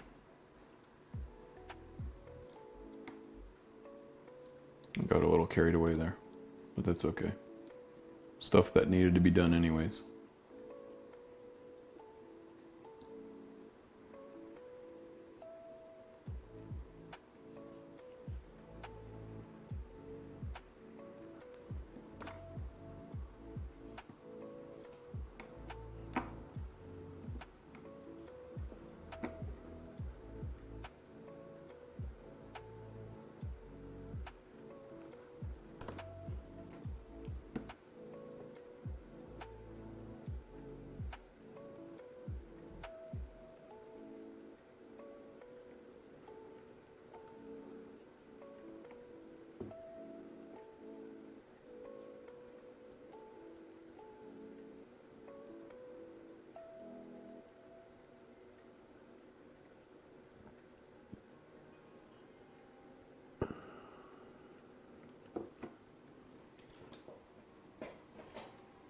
Hey, bitrate's back. Nice.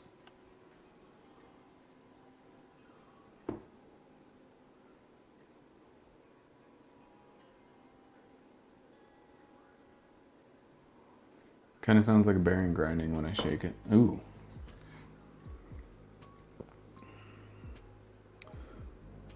A service most likely will alleviate some of that noise.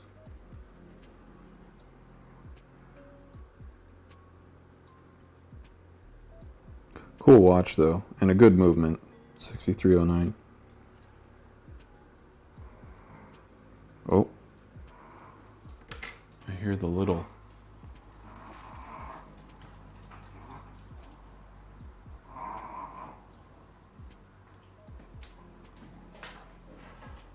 Hey, what's up?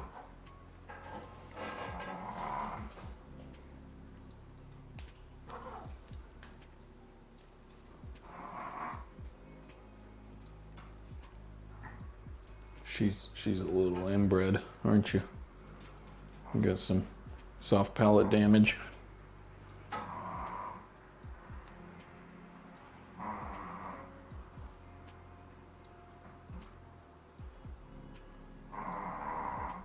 Oh yeah. Mm-hmm.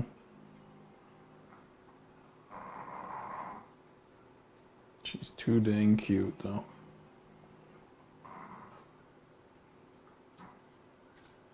Need to barf? Nope. She's good.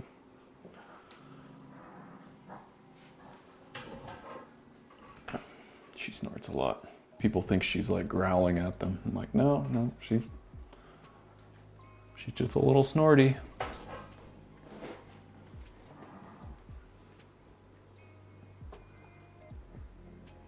Thanks for the input. Oh, my pleasure. Anytime.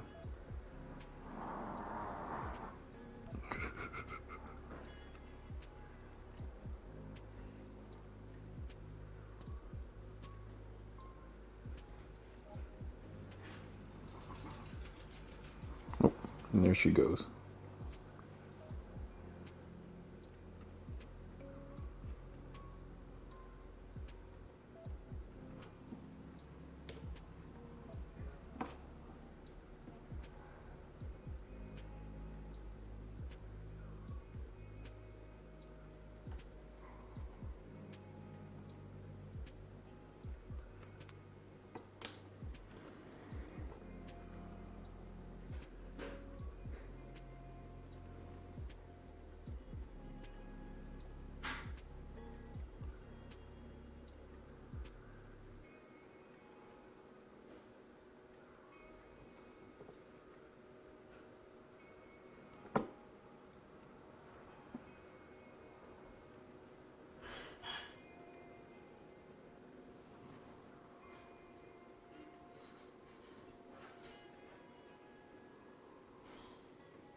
All of these set gears are in really good shape.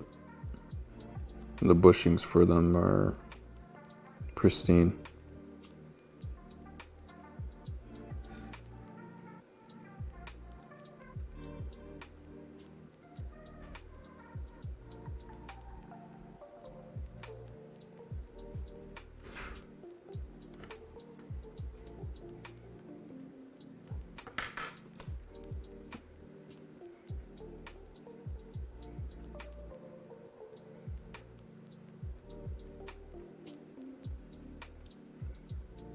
Yeah, all in all, this movement is pretty dang good.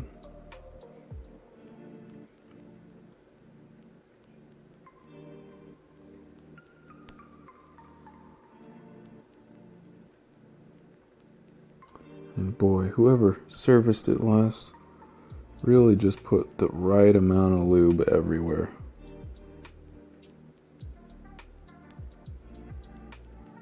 What a pleasure it is to see.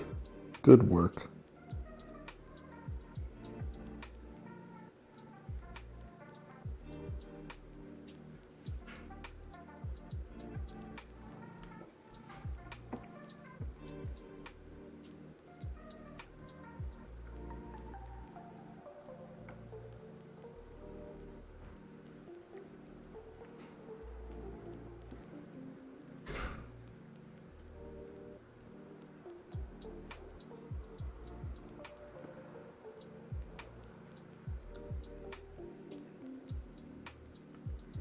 Okay, done on the dial side here.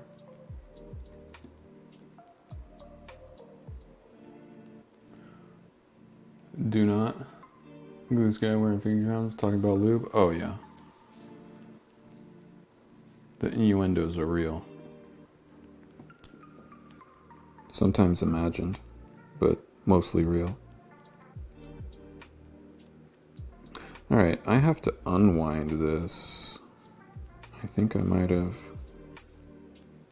been a little...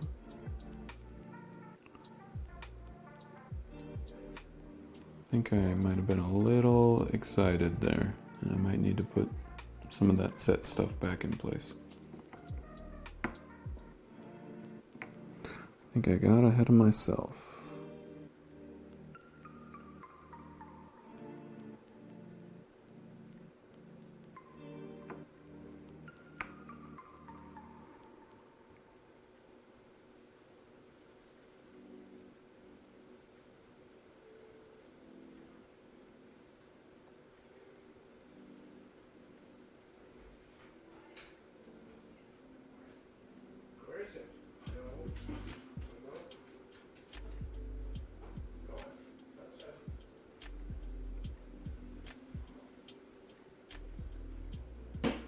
Yeah, we're gonna need to unwind it.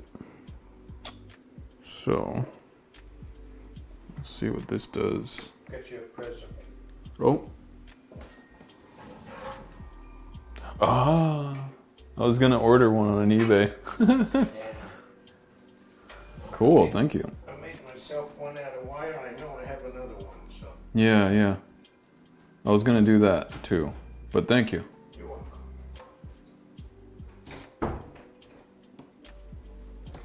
Hey, hey, hey. Now we've got room for another rinse. Just in time, too.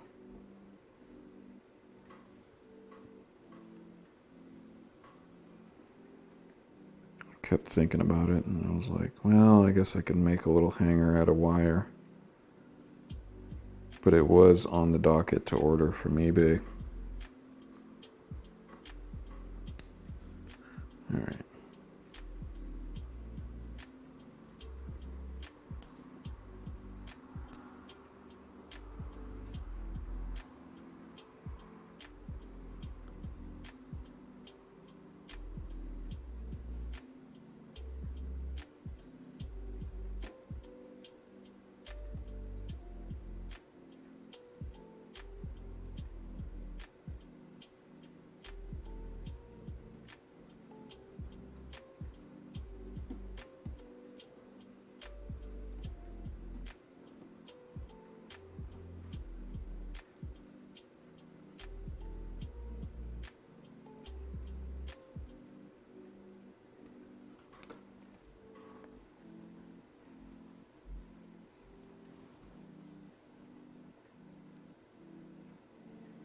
I wonder if you remember where and how all those parts go.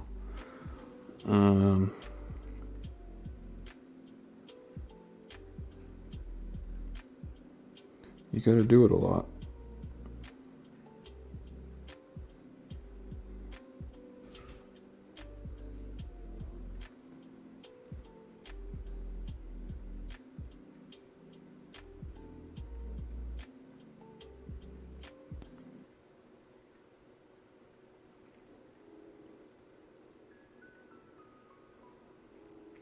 Nope. Got greedy.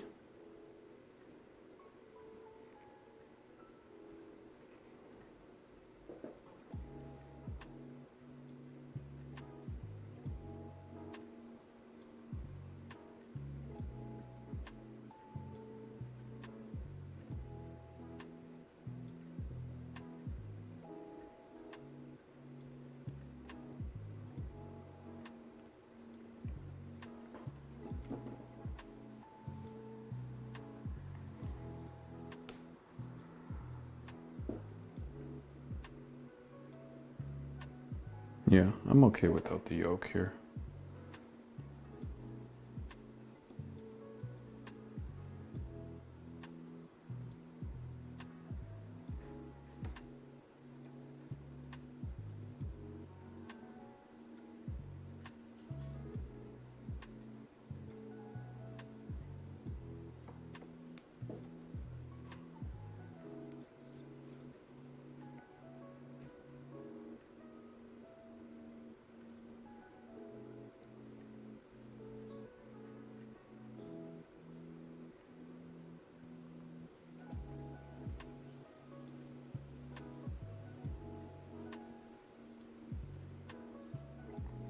So just slowly unwinding the mainspring.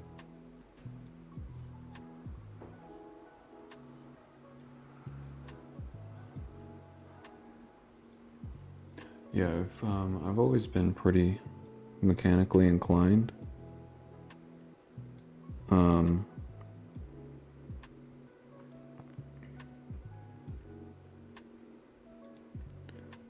So I have a lot of experience taking things apart.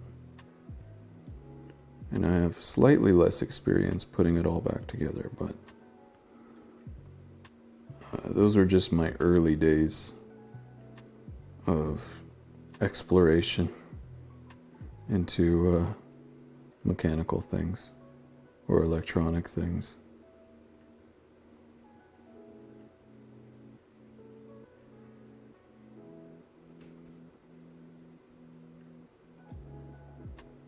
There we go. Now clutch wheel and winding pinion will drop out.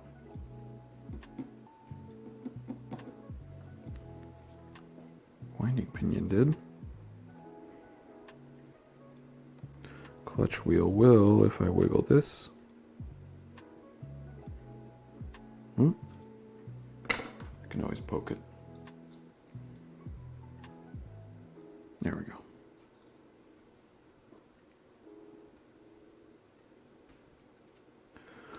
But also keeping things separate.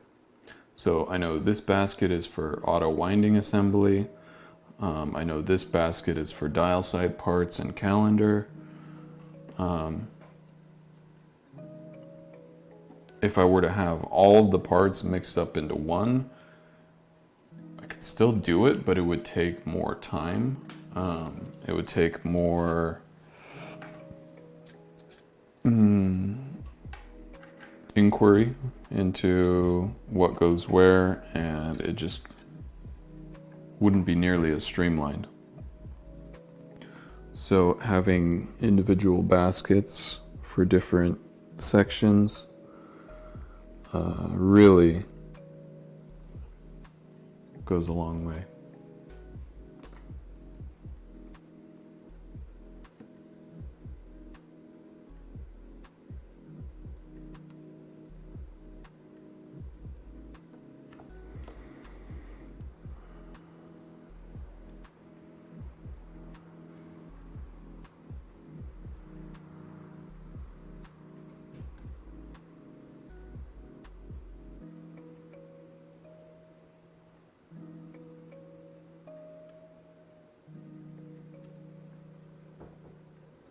Okay, now there is a specific order here. So at this point, I wouldn't recommend that you go for the mainspring bridge. It's certainly doable. You can remove the mainspring bridge here, but the clearance between our third wheel and the bridge itself is very, very tight. I've done it before, but I don't really recommend it because it's just unnecessary. There's no sense in making things more difficult than they need to be. But it is doable to take it apart and put it together with that clearance issue. I just don't really recommend or see the necessity for it. So what I do recommend is you take the gear train bridge off first.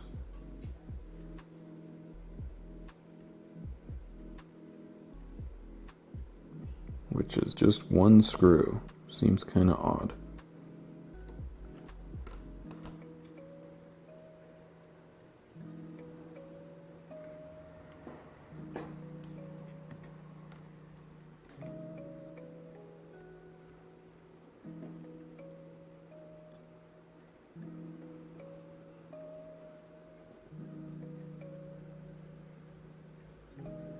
Perfect amount of lube. Wonderful to see. You love to see it.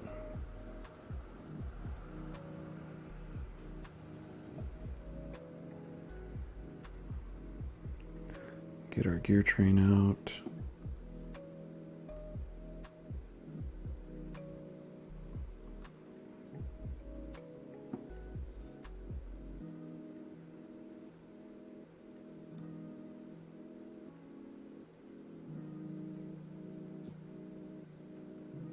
Yeah, the fork oil dispersed.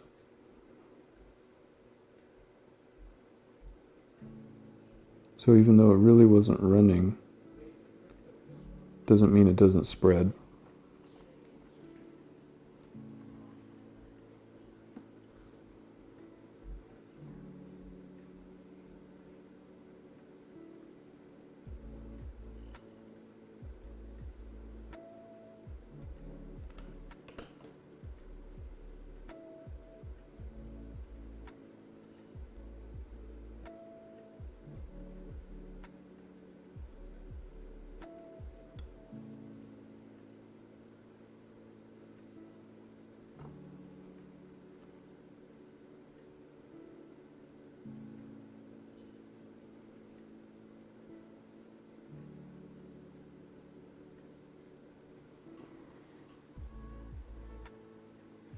And I can show you. Sir, please, hey.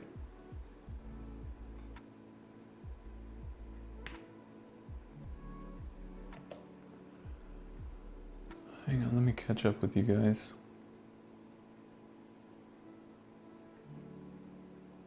Or two, do you remember the first watch you took apart and put back together was?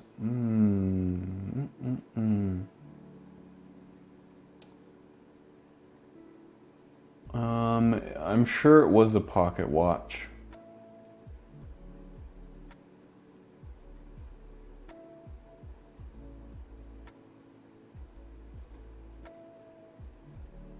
Which pocket watch? I don't know. Most likely American. Probably an American pocket watch.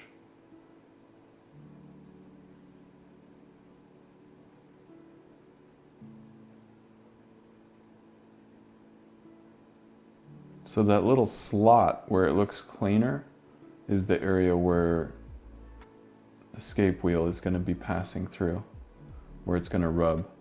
And they both have it.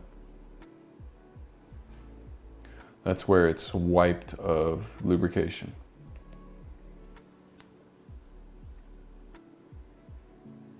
You can see the wear in the stones? No, it's not wear. It's just that clean section is just wiped, whereas the other sides of the clean section just have some residue.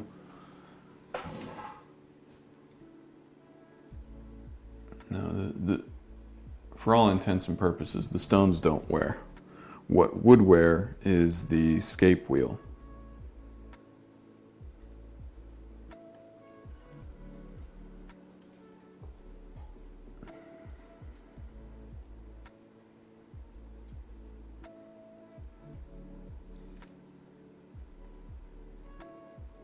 Is this order of disassembly from your memory of working on this particular watch, or more like based on the mechanical design of watches in general? This particular watch I serviced 4 years ago, but in between then I probably also serviced a dozen 64, I was going to say 6497, a dozen 2892s. So this specific caliber is pretty prolific when it comes to time and calendar automatics. Like if that's the only complications it has, this is really like a good go-to movement for manufacturers to use.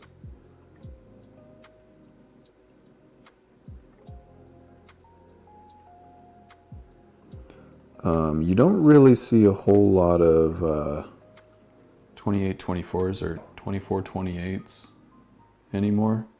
Sorry, I'm a little bit dyslexic, so sometimes I mix them up.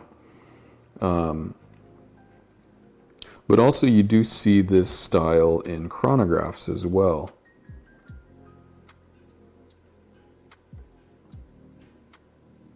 think it was 24/28. Just like we were looking at earlier, the Bell and Ross chronograph, that one is a 2894, which is essentially the same thing, but it's got taller cannon pinions and hour wheels to accommodate the module, the chronograph module itself, that they just slap on top of it. There's other slight variations to it. It's not just that. I might as well go with a separate basket here. We'll cap this guy off.